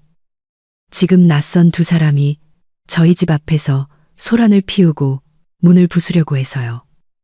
와서 처리 좀 부탁드립니다. 네. 감사합니다. 저는 전화를 끊고 화면을 보았습니다. 몇 분 후 건장한 경비원 2명과 관리소장이 나타났습니다. 그들은 어머니와 민호에게 소란 행위를 중단하고 즉시 떠날 것을 요구했습니다. 어머니는 처음에는 경비원들에게도 소리를 지르며 저항했지만 단호하고 전문적인 태도에 결국 분을 사기며 돌아섰습니다. 떠나기 전 저를 향해 증오의 찬 눈빛으로 카메라를 쏘아보는 것을 잊지 않았습니다. 민호는 절망적인 모습으로 어머니를 뒤따랐습니다. 그의 등이 엘리베이터 문 뒤로 사라졌습니다. 저는 안도의 한숨을 내쉬었지만 마음속에서는 불길한 예감이 피어올랐습니다. 민호의 애원하는 눈빛이 잊히지 않았습니다. 대체 무슨 일을 저질렀기에 저렇게 다급하게 저를 찾아온 걸까요? 하지만 무슨 일이든 지금은 마음 약해질 수 없었습니다. 마음이 약해지는 것은 자살 행위이자 제 아내를 해치는 일이었습니다. 그날 밤 저는 뒤척이다 겨우 잠이 들었습니다. 문을 두드리던 어머니의 모습과 민호의 창백한 얼굴이 머릿속을 맴돌았습니다. 수진도 잠을 설쳤습니다. 월요일 아침 저는 평소보다 일찍 일어났습니다. 새로운 한 주를 시작하기 위해 피로를 떨쳐내려 애썼습니다. 저는 일에 집중해야 했습니다. 그것이 지금 우리 부부의 유일한 버팀목이었기 때문입니다. 회사에 도착해 동료들과 평소처럼 인사를 나누고 자리에 앉았습니다. 컴퓨터를 켜기도 전에 개인 휴대폰이 울렸습니다. 화면에 뜬 발신자 이름에 저는 얼어붙었습니다. 국내 굴지의 건설 그룹 회장님이자 민호의 회사가 협력하고 있는 가장 중요한 파트너인 분이었습니다. 저도 몇 번의 행사에서 그분과 인사를 나눈 적이 있었습니다. 심장이 빠르게 뛰기 시작했습니다. 왜 회장님께서 이 시간에 제게 전화를 하셨을까요? 민호와 관련된 불길한 예감이 들었습니다. 저는 심호흡을 하고 전화를 받았습니다. 네, 회장님. 안녕하세요. 민준입니다. 수화기 너머에서는 잠시 침묵이 흐른 뒤 회장님의 낮고 위험 있는 목소리가 들려왔습니다. 평소와 달리 사교적인 기색은 전혀 없었습니다. 이민준 실장, 자네 동생 회사 일 때문에 전화했네. 자네는 말이 통하는 사람 같아서 직접 알려주려고. 우리 사이에 그래도 안면은 있으니 말이야. 네? 무슨 심각한 일이라도 있으신가요, 회장님? 저는 애써 평정을 유지하려 했지만 휴대폰을 쥔 손에서 식은땀이 나기 시작했습니다. 오늘 아침에 자네 동생 회사와 진행하던 신도시 개발 프로젝트 계약을 전부 파기하기로 결정했네. 약속했던 투자금도 전액 회수할 걸세. 청천벽력 같은 소식이었습니다. 그 프로젝트는 민호의 모든 것이 걸린 가장 큰 도박이었습니다. 이 계약을 이루면 그의 회사는 투자금을 날리는 것은 물론 막대한 위약금까지 물어야 해 파산이 불보듯 뻔했습니다. 회장님, 이유라도 여쭤봐도 되겠습니까? 분명 무슨 오해가 있으셨을 겁니다. 제 동생이 아직 젊지만 그 프로젝트에 정말 열정적이었습니다. 제 말이 채 끝나기도 전에 회장님께서 말을 끊었습니다. 목소리는 더욱 날카로워졌습니다. 열정은 무슨, 자네, 내 비서가 누군지 아나? 자네 동서의 사촌 언니야. 그리고 그 친구가 어제 자네 동생 결혼식에 있었네. 나한테 모든 걸 다 얘기해 주더군.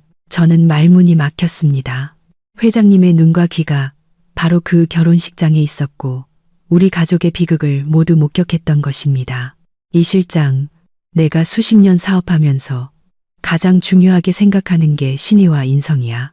시어머니가 대놓고 맏며느리 재산을 강탈하고 동생이란 놈은 아내 비위 맞추느라 형수가 모욕당하는 걸 보고만 있는 집안이라. 그런 집안이 제대로 된 사업을 할 수 있을 거라고 믿지 않네. 가풍이 바르지 못한데 어떻게 기업을 경영하겠나. 그런 자들에게 우리 그룹의 돈과 명예를 맡길 수는 없지.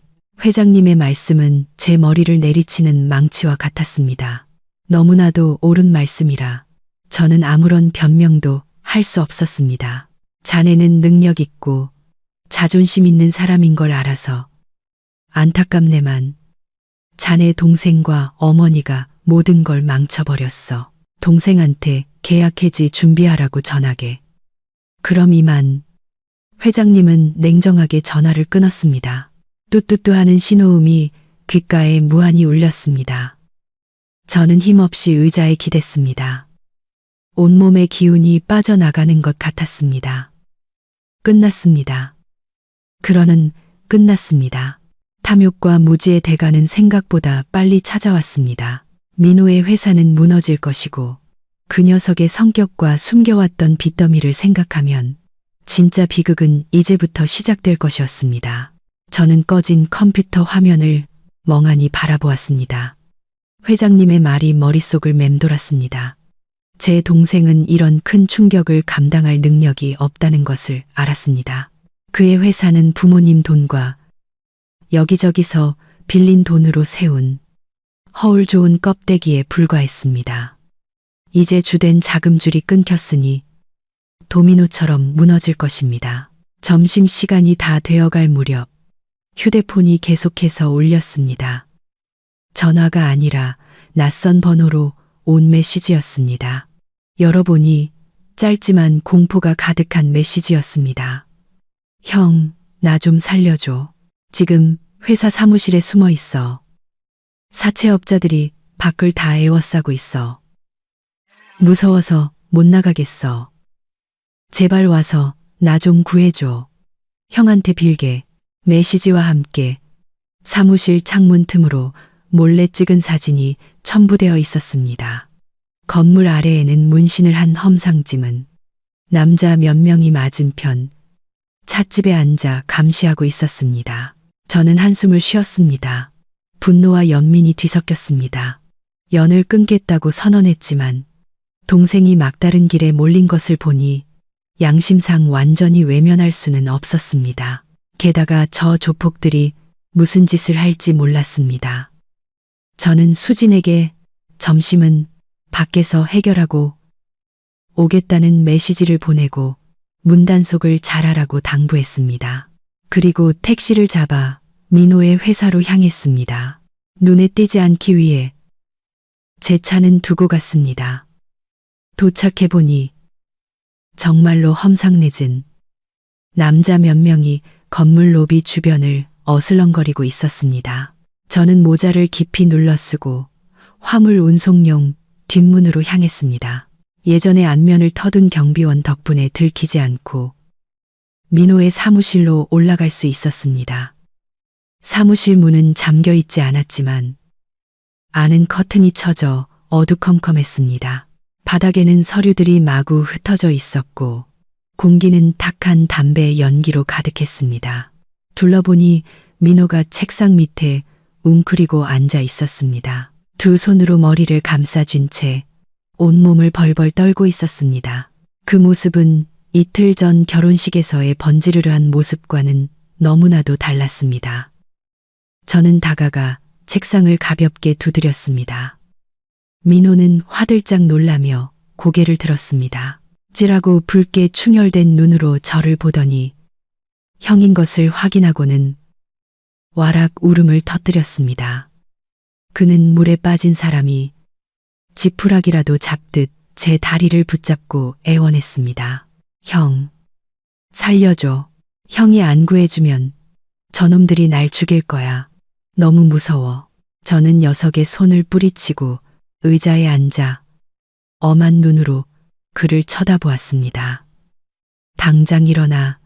사내 자식이 이게 무슨 꼴이야. 버릴 용기는 있으면서 책임질 용기는 없어. 똑바로 말해. 대체 얼마를 빚졌고 왜 빚진 거야?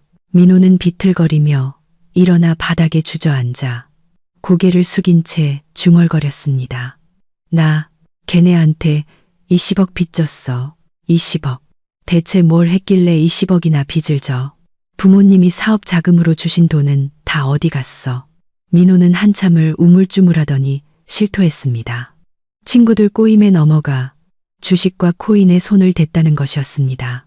처음에는 약간의 수익을 보자 더 큰 돈을 벌어 좋은 집과 차를 사서 결혼하고 싶은 욕심에 사채까지 끌어다 썼다고 했습니다. 하지만 시장이 폭락하면서 모든 것을 잃었습니다. 친구들에게 뒤처지지 않으려고 호화로운 결혼식을 올리고 유라에게 비싼 예물을 사주기 위해 그는 또다시 사채를 빌려 돌려막기를 했습니다. 이제는 이자가 눈덩이처럼 불어나 감당할 수 없게 된 것입니다. 저는 피가 거꾸로 솟는 기분이었습니다. 제가 몇 번이나 경고했었습니다. 사업은 기초부터 탄탄히 해야 한다고. 눈앞에 이익에 눈이 멀면 망한다고. 하지만 그는 귓등으로도 듣지 않았고 어머니의 비호 아래 이렇게 망가져 버린 것입니다. 고작 도박에 남들한테 과시하려고 20억을 날려 그리고 이제 온 가족을 진흙탕으로 끌고 들어가. 오늘 아침에 회장님한테 계약 파기 통보받은 건 알아? 내 회사 이제 파산이야, 인마. 계약 파기 소식을 들은 민호의 얼굴에서 핏기가 싹 가셨습니다. 이제 모든 게 끝났다는 것을 깨달은 것입니다. 그는 바닥에 무릎을 꿇고 머리를 베섰습니다. 형, 내가 잘못했어. 내가 어리석고 탐욕스러웠어. 형 돈 있으면 나 좀 빌려줘. 평생 형 노예로 살면서 갚을게. 나한테 그런 돈 없어. 있어도 너 같은 놈한테는 안 줘. 네가 저지른 일은 네가 책임져. 저는 단호하게 말했지만 마음은 복잡했습니다. 20억은 작은 돈이 아니었지만 이대로 내버려 두면 저 사채업자들이 우리 가족을 가만두지 않을 것입니다. 사무실 안의 공기가 무겁게 가라앉았습니다. 민호는 여전히 무릎 꿇고 울고 있었습니다. 저는 그를 보며 깊은 실망감에 휩싸였습니다. 제가 그토록 아끼고 양보했던 동생이 어쩌다 이렇게 나약하고 비겁해졌을까요? 결혼식장에서의 모습이 떠올랐습니다. 아내가 모욕당할 때 침묵하던 모습, 어머니가 난동을 부릴 때 방관하던 모습, 그의 모든 비겁함이 지금 그의 겁에 질린 얼굴에 고스란히 드러나 있었습니다. 저는 분노를 참지 못하고 그의 멱살을 잡아 일으켜 제 얼굴 앞에 바짝 들이댔습니다. 똑바로 서. 붕궁 감가. 똑바로 서. 내가 묻겠다. 결혼식 날 왜 형수를 위해 한마디도 변호하지 않았지? 왜 네 마누라, 그 유라라는 여자가 형수 목걸이를 잡아먹을 듯이 쳐다보게 내버려 뒀어? 넌 남자고 가장이잖아. 왜 그렇게 비겁했어? 민호는 겁에 질려 더듬거리며 대답했습니다. 나는 유라가 화낼까봐 무서웠어. 처가에서 예단도 많이 해주고 회사도 도와준다고 약속했거든. 엄마 실망시켜드리기 싫었고 형수가 착하니까 그냥 조용히 넘어갈 줄 알았어. 형이 그렇게까지 화낼 줄은 몰랐어. 내 아내가 착하면 내 아내가 희생해야 한다는 거야. 처갓집 돈 몇 푼 때문에 엄마 비위 맞추려고 내 형수 명의를 팔아넘겼어. 내 아내가 얼마나 상처받았는지 알아. 넌 정말 쓰레기야. 민호야. 내 동생 자격도 없어. 내가 잘못했어. 내가 비겁하고 탐욕스러웠어. 그때는 그냥 돈 생각, 하객들 앞에서의 체면 생각밖에 없었어. 엄마한테 대들 용기도, 처가 눈밖에 날 용기도 없었어. 형이랑 형수가 날 위해 희생해 줄 거라고 생각했어. 미안해, 형. 형수한테도 정말 미안해. 그의 뒤늦고 계산적인 사과에 저는 더욱 경멸감을 느꼈습니다. 그는 자신의 인격에 대해 진심으로 뉘우치는 것이 아니라 지금 제가 필요했기 때문에 사과하는 것이었습니다. 오늘 그가 파산하지 않았다면, 막다른 길에 몰리지 않았다면 분명 예전처럼 거만하게 우리 부부를 무시했을 것입니다. 저는 손을 놓고 그를 소파 위로 밀쳐버렸습니다. 더러운 것을 만진 듯 손을 털었습니다. 내 사과는 내가 대신 받아줄 수 없어. 사과하고 싶으면 직접 수진이한테 가서 해. 그리고 빚 문제, 난 대신 갚아줄 생각 없어. 경찰에 신고할 테니 네가 자수해서 죗값을 치러. 그게 네가 다시 시작할 수 있는 유일한 길이야. 경찰이라는 말에 민호는 기겁하며 얼굴이 새하얘졌습니다. 안 돼, 형. 경찰에 신고하면 저 조폭들이 날 죽일 거야. 쟤네 진짜 무서운 놈들이라고. 형, 제발 나 좀 살려줘. 형 적금 깨서 나 좀 도와줘.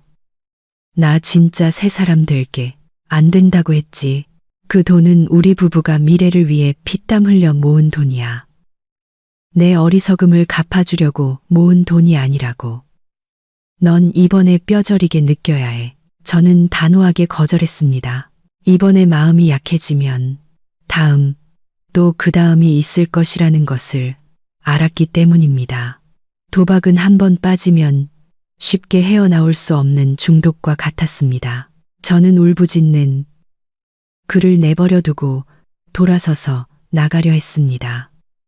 이 거짓으로 가득 찬 사무실이 숨막혔습니다. 사무실 문 손잡이를 잡았을 때 주머니 속 휴대폰이 울렸습니다. 또 메시지였습니다. 수진이가 언제 오냐고 묻는 메시지일 거라 생각했습니다. 휴대폰을 꺼내 화면을 켰습니다. 하지만 수진의 메시지가 아니었습니다. 스팸 번호로 온 메시지였습니다. 메시지를 여는 순간 사진 한 장이 전송되어 있었습니다. 사진 속에는 수진이 낡은 철제 의자에 꽁꽁 묶여 있었습니다. 입은 검은 테이프로 막혀 있었습니다.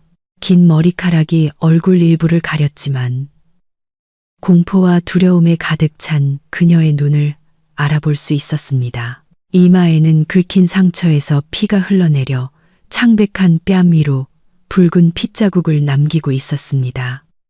사진 아래에는 짧고 냉정한 메시지가 적혀 있었습니다. 내 동생 놈, 꼭꼭 숨어서 못 찾겠다. 대신 내 마누라를 찾았지. 너희 형제, 우애가 아주 깊다며 1시간 안에 현금 20억 들고 와서 사람 찾아가라.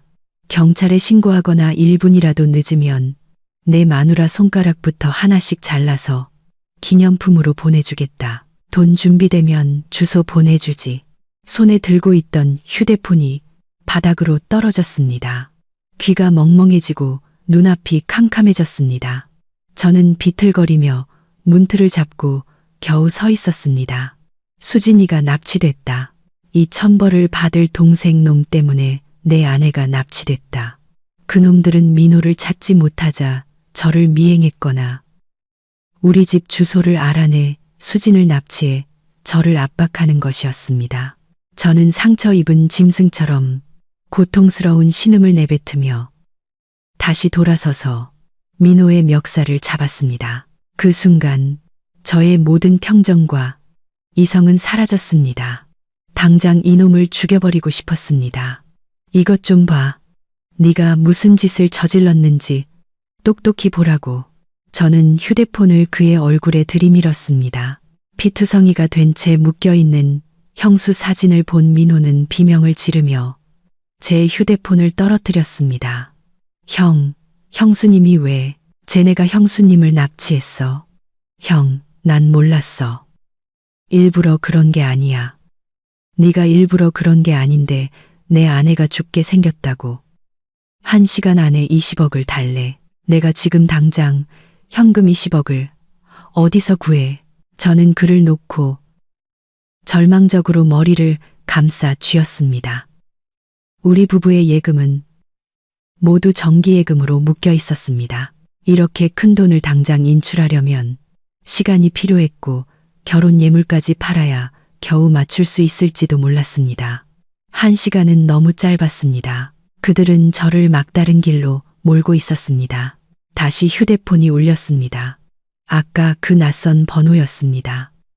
저는 떨리는 손으로 휴대폰을 주워들고 심호흡을 한 뒤 전화를 받았습니다. 여보세요. 협박조에 걸걸한 남자 목소리가 들려왔습니다. 내가 보낸 선물 받았냐? 내 마누라 피부가 아주 곱더군. 난 인내심이 없어. 20억 준비됐나? 제발 제 아내를 해치지 마세요. 돈은 마련할 테니 시간 좀 더 주세요. 1시간 안에 현금 20억은 불가능합니다. 그건 내 사정이고 30분 더 주지. 오후 2시까지 내가 보내는 장소로 와. 경찰에 신고하는 순간 내 동생들이 내 마누라랑 먼저 재밌게 놀고 나서 죽여버릴 테니 알아서 해. 그는 일방적으로 전화를 끊었습니다. 시계를 보니 12시 30분이었습니다. 아내를 구할 시간은 단 1시간 반밖에 남지 않았습니다. 수진의 목숨이 저 잔인한 놈들 손에 달려 있었습니다. 저는 더 이상 지체할 수 없었습니다.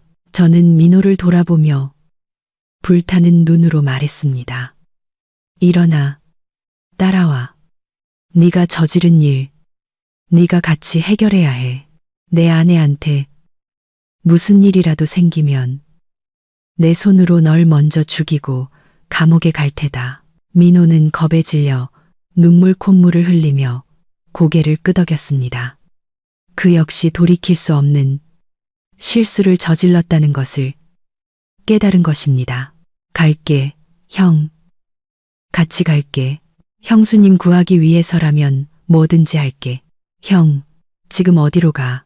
집에 가서 돈이랑 금 전부 챙기고 은행 가서 돈 찾아야지. 서둘러. 저는 민호를 끌고 사무실을 뛰쳐나왔습니다.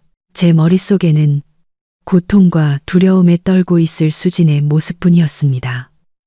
저는 하늘에 빌고 또 빌었습니다. 그녀는 우리 가족 때문에 이미 너무 많은 고생을 했습니다. 절대 무슨 일이 있어서는 안 됩니다. 제 목숨을 포함한 모든 것을 바쳐서라도 아내를 무사히 데려오겠습니다. 택시는 미친 듯이 도로를 질주했습니다. 저는 계속해서 기사님께 더 빨리 가달라고 재촉했습니다. 민호는 옆에서 겁에 질려 땀을 뻘뻘 흘리고 있었습니다. 저는 그에게 신경 쓸 겨를이 없었습니다. 집에 도착하자마자 저는 침실로 달려가 금고를 열었습니다. 떨리는 손으로 비밀번호를 돌렸습니다. 안에는 우리 부부가 모은 전 재산이 들어 있었습니다. 금괴 2덩이, 현금 5,000달러, 그리고 15억 원짜리 예금 통장.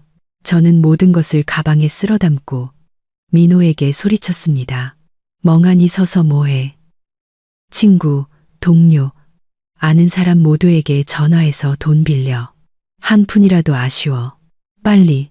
민호는 허둥지둥 전화를 걸었지만 예상대로 그가 파산했다는 소식을 듣고는 아무도 전화를 받지 않거나 핑계를 대고 끊어버렸습니다. 저는 은행에 다니는 친한 친구에게 전화해 예금을 긴급 해지할 수 있도록 도와달라고 부탁했습니다. 다행히 친구가 도와주겠다고 했습니다. 우리는 가장 가까운 지점으로 달려가 최대한 빨리 돈을 인출했습니다. 손에 큰 돈 뭉치를 들고 있었지만 마음은 불타는 듯 조급했습니다. 금과 달러를 포함해 모두 합쳐보니 약 18억 원. 아직 2억 원이 부족했습니다. 저는 친한 거래처 몇 군데에 전화해 급전을 빌렸습니다. 다행히 평소 쌓아둔 신용 덕분에 금방 부족한 돈을 빌릴 수 있었습니다. 즉시 계좌로 이체받아 창구에서 현금으로 인출했습니다. 시계는 1시 30분을 가리키고 있었습니다. 20억은 마련했지만 시간이 얼마 남지 않았습니다. 주소가 문자로 왔습니다.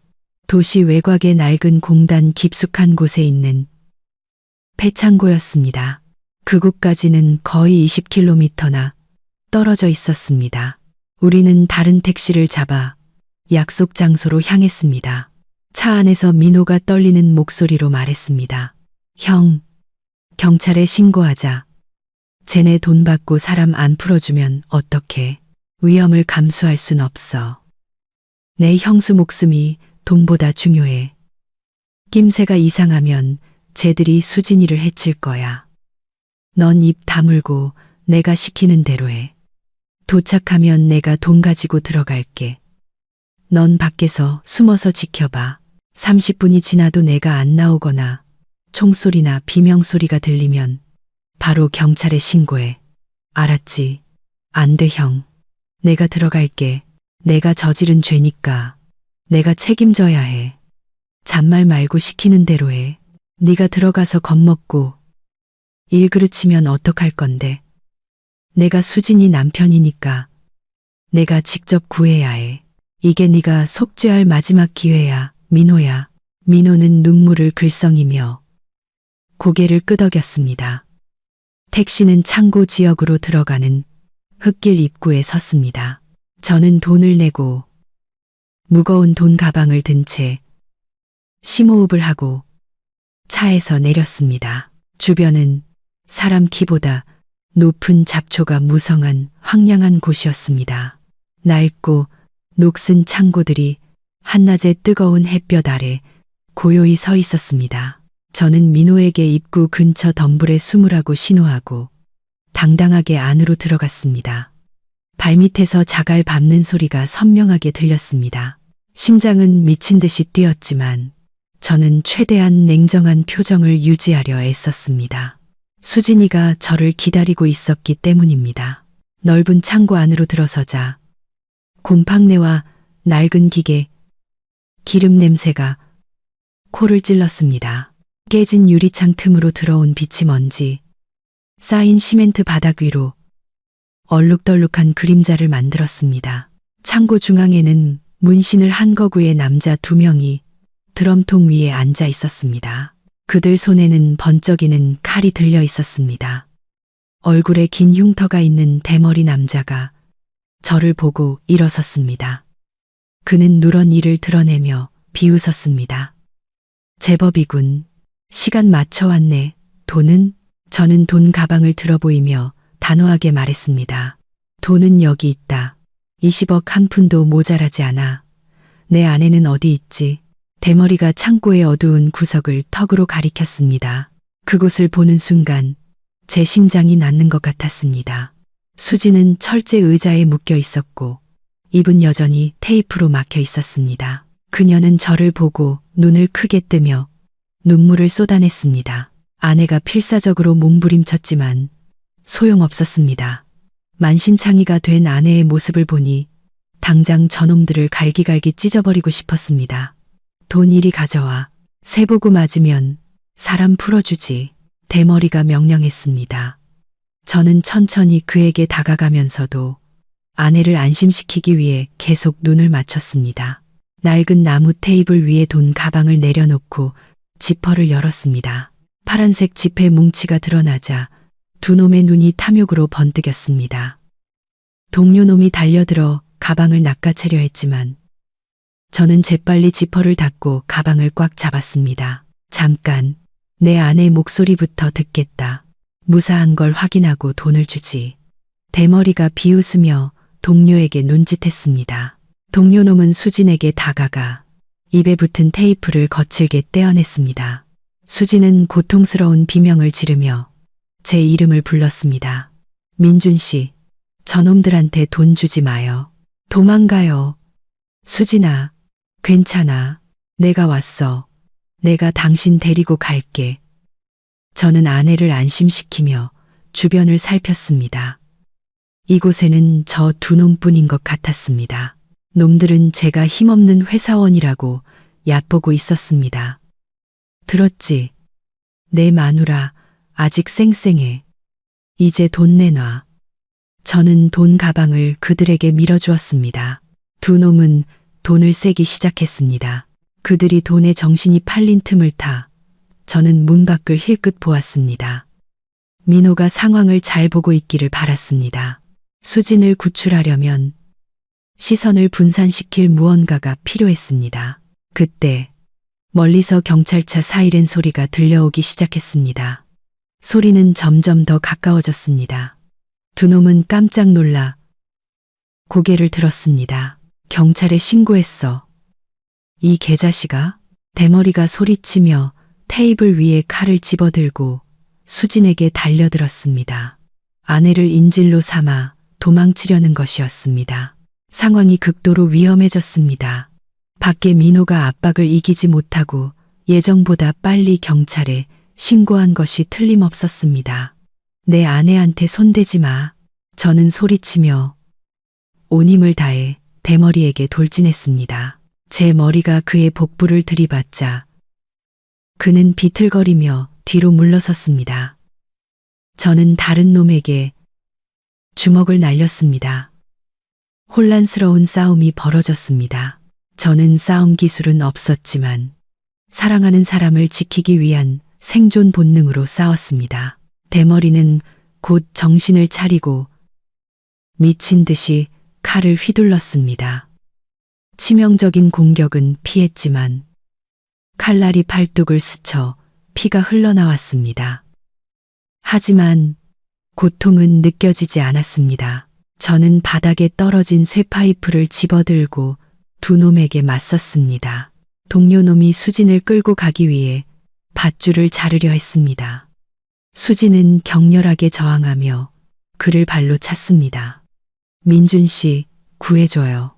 아내의 비명에 제가 한눈을 판 사이 대머리는 제 손에서 쇠파이프를 걷어차고 칼을 치켜들었습니다. 저는 눈을 감고 죽음을 각오했습니다. 바로 그때 문 쪽에서 한 그림자가 뛰어들며 소리쳤습니다. 우리 형 죽이지 마. 민호였습니다. 그는 큰 벽돌을 들고 대머리의 머리를 내리쳤습니다. 갑작스러운 공격에 대머리는 비틀거리며 쓰러졌습니다. 하지만 다른 놈이 수진을 버리고 작은 칼을 꺼내 민호에게 달려들었습니다. 민호야, 피해. 제가 소리쳤지만 너무 늦었습니다. 민호는 미처 피하지 못하고 복부에 칼을 맞았습니다.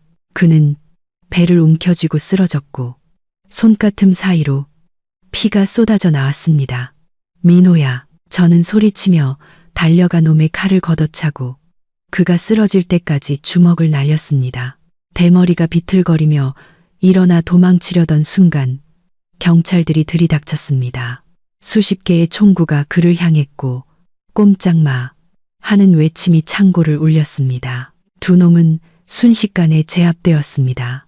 저는 그들에게 신경 쓸 겨를 없이 수진의 밧줄을 풀어주고 함께 민호에게 달려갔습니다. 민호는 피웅덩이 위에 누워 창백한 얼굴로 가쁜 숨을 몰아쉬고 있었습니다. 수진은 울음을 터뜨리며 자신의 옷을 찢어 동생의 상처를 지혈했습니다. 도련님, 죽으면 안 돼요. 왜 이렇게 바보 같은 짓을 했어요? 민호는 눈을 떠 우리를 보며 힘없이 미소 지었습니다. 형수님, 미안해요. 내가 비겁했어요. 내가 저지른 죄, 내가 갚아야죠. 저 용서해 주세요. 쓸데없는 소리 하지 마. 구급차 오고 있어. 너 죽으면 안 돼. 살아서 나한테 진 빚 갚아야지. 저는 그의 손을 꽉 잡았습니다. 남자의 눈에서도 눈물이 흘러내렸습니다. 그가 저를 위해 칼을 막아선 순간 제 안의 모든 분노와 원망이 사라지는 듯 했습니다. 어쨌든 그의 몸에 흐르는 피는 제 형제의 피였습니다. 구급대원들이 민호를 들것에 실었고 저와 수진도 응급처치를 받고 조사를 받았습니다. 구급차는 병원을 향해 사이렌을 울리며 달려갔습니다. 그 안에는 우리 가족의 후회와 희미한 희망이 함께 실려 있었습니다. 그 끔찍한 사건이 있고 일주일 후 우리 집안의 분위기는 무겁게 가라앉았습니다. 민호는 위기를 넘겼지만 상처가 깊어 한동안 병원에 입원해야 했습니다. 소식을 들으신 부모님은 충격으로 쓰러지셨다가 며칠 만에 10년은 늙어버리셨습니다. 남편이 파산하고 죽을 뻔했다는 사실을 안유라는 친정으로 도망치려 했지만 부모님께 붙잡혔습니다. 오늘 민호가 퇴원의 집으로 돌아왔습니다. 온 가족이 시골 본가에 모였습니다. 가족회의 분위기는 그 어느 때보다 무거웠습니다. 부모님은 마루에 고개를 숙인 채 앉아 계셨고 민호는 여전히 창백한 얼굴로 긴 의자에 누워 있었습니다. 유라는 구석에 숨죽이고 앉아 있었습니다. 저와 수지는 그들 맞은편에 앉았습니다. 수지는 많이 회복되었지만 마음의 상처는 여전히 남아 있었습니다. 저는 아내의 손을 잡고 부모님을 똑바로 보며 말했습니다. 아버지, 어머니, 민호 빚은 제가 제 예금 전부와 대출을 받아 해결했습니다. 총 20억입니다. 이번에는 동생 목숨을 구한 셈 치겠습니다. 박 여사님은 그 말을 듣고 울음을 터뜨리며 제게 손을 모아 빌었습니다. 고맙다, 아들아. 내가 정말 우리 집 장남이고 기둥이다. 내가 잘못했다. 너희 부부에게 정말 미안하다. 동생을 구해준 건 이 집안 전체를 구해준 거야. 아직 감사 인사는 이르세요. 그 돈은 우리 부부의 피와 땀입니다. 공짜로 주는 게 아닙니다. 민호 빚을 갚아주는 대신 3가지 조건이 있습니다. 부모님과 2사람이 동의하신다면 계속 이야기하고 아니면 남처럼 이자까지 다 계산해서 받을 겁니다. 아버지가 고개를 드셨습니다. 말해보렴. 무슨 조건이든 다 받아들이마. 너희 형제만 화목할 수 있다면. 저는 심호흡을 하고 단호하게 조건을 하나씩 말했습니다. 첫째, 아버지, 어머니, 민호, 그리고 유라 씨까지 온 가족이 친척과 이웃 대표들을 모시고 공개적으로 수진이에게 사과해야 합니다. 결혼식에서 있었던 일과 그동안의 잘못된 대우에 대해 인정하고 용서를 구하세요. 제 아내의 명예를 완전히 회복시켜 주십시오. 어머니와 유라는 잠시 망설이는 듯 했지만 제 단호한 눈빛에 다른 길이 없다는 것을 깨달았습니다. 둘째, 이 집의 명의를 제 이름으로 이전해 주십시오. 부모님을 내쫓으려는 게 아닙니다. 두 분은 평생 여기서 사시면 됩니다. 하지만 다시는 몰래 집을 담보로 민호 빚을 갚아주는 일이 없도록 제가 이 집을 지켜야겠습니다. 아버지께서는 즉시 고개를 끄덕이셨습니다. 셋째, 유라 씨는 가지고 있는 결혼 예물과 금부치를 전부 팔아야 합니다. 그 돈으로 제가 빌린 돈의 일부라도 갚아야 합니다. 이 일은 우리 가족 모두의 책임입니다. 유라는 금을 팔라는 말에 반발하려 했지만 민호가 눈을 부릅뜨고 아내를 꾸짖었습니다. 조용히 해. 형이랑 형수님이 내 목숨을 구해줬어. 그거 다 팔아도 부족해. 형이 시키는 대로 해. 저와 아버지, 민호의 단호한 태도에 어머니와 유라도 결국 고개를 숙였습니다. 제 조건은 가혹했지만 무너져가는 가풍을 바로잡을 유일한 방법이었습니다. 한 달 후 시골집 마당에서 작은 잔치가 열렸습니다. 결혼식처럼 사람이 많지는 않았지만 가장 가까운 친척과 이웃들만 모여 분위기는 훨씬 더 진지하고 감동적이었습니다. 모두가 지켜보는 앞에서 부모님과 민호, 유라가 차례로 일어섰습니다. 한때 그토록 거만했던 어머니는 떨리는 손으로 마이크를 잡고 눈물을 글썽이며 며느리에게 사과의 말을 전했습니다. 자신의 편애와 이기심을 인정하며 용서를 구했습니다. 민호와 유라도 고개를 숙여 잘못을 빌고 앞으로는 성실하게 살겠다고 약속했습니다. 수지는 일어나 시어머니 곁으로 다가가 주름진 손을 잡았습니다.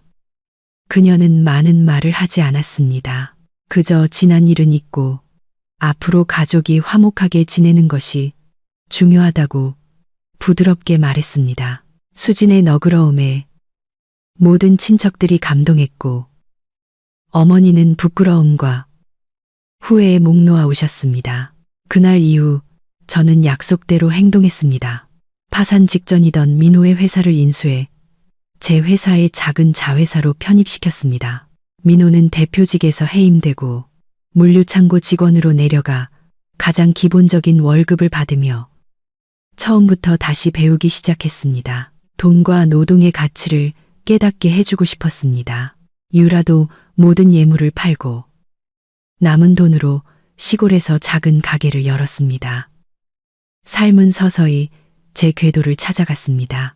어느 주말 오후 저와 수지는 우리 아파트 베란다에 앉아 붉게 물드는 노을을 바라보고 있었습니다. 수지는 제 어깨에 머리를 기댄 채 다시 목에 건 은하수의 꾹 목걸이를 만지작거렸습니다. 여보, 이 모든 일을 겪고 나니 지금 이 평화로운 순간이 얼마나 소중한지 알겠어요. 이제 어머니나 도련님을 원망하지 않아요. 어쨌든 이 일 덕분에 우리 가족이 서로를 더 잘 이해하게 됐으니까요. 당신 말이 맞아. 가끔은 폭풍이 불어야 진심을 알게 되는 법이지. 마침내 모두가 가족의 진짜 가치가 물질이 아닌 존중과 나눔에 있다는 걸 깨달아서 다행이야. 저는 아내의 머리에 가볍게 입을 맞추었습니다. 우리는 행복과 존엄을 지키기 위한 싸움에서 승리했습니다. 탐욕스럽고 이기적이었던 사람들은 값비싼 대가를 치르고 교훈을 얻었습니다. 그리고 정직하고 진실하게 살아온 우리는 행복한 결말을 맞이할 자격이 있었습니다. 태양은 저물었지만 제 마음속에는 그 어느 때보다 찬란하고 따뜻한 새로운 아침이 밝아오고 있었습니다. 그것은 진정한 사랑의 빛, 돈이나 권력으로는 결코 살 수 없는 빛이었습니다. 행복한 가정이라는 꿈, 우리만의 반짝이는 은하수는 이제 온전한 현실이 되었습니다. 마지막 순간까지 경청해 주신 여러분께 진심으로 감사드립니다. 다음 이야기에서 다시 뵙겠습니다.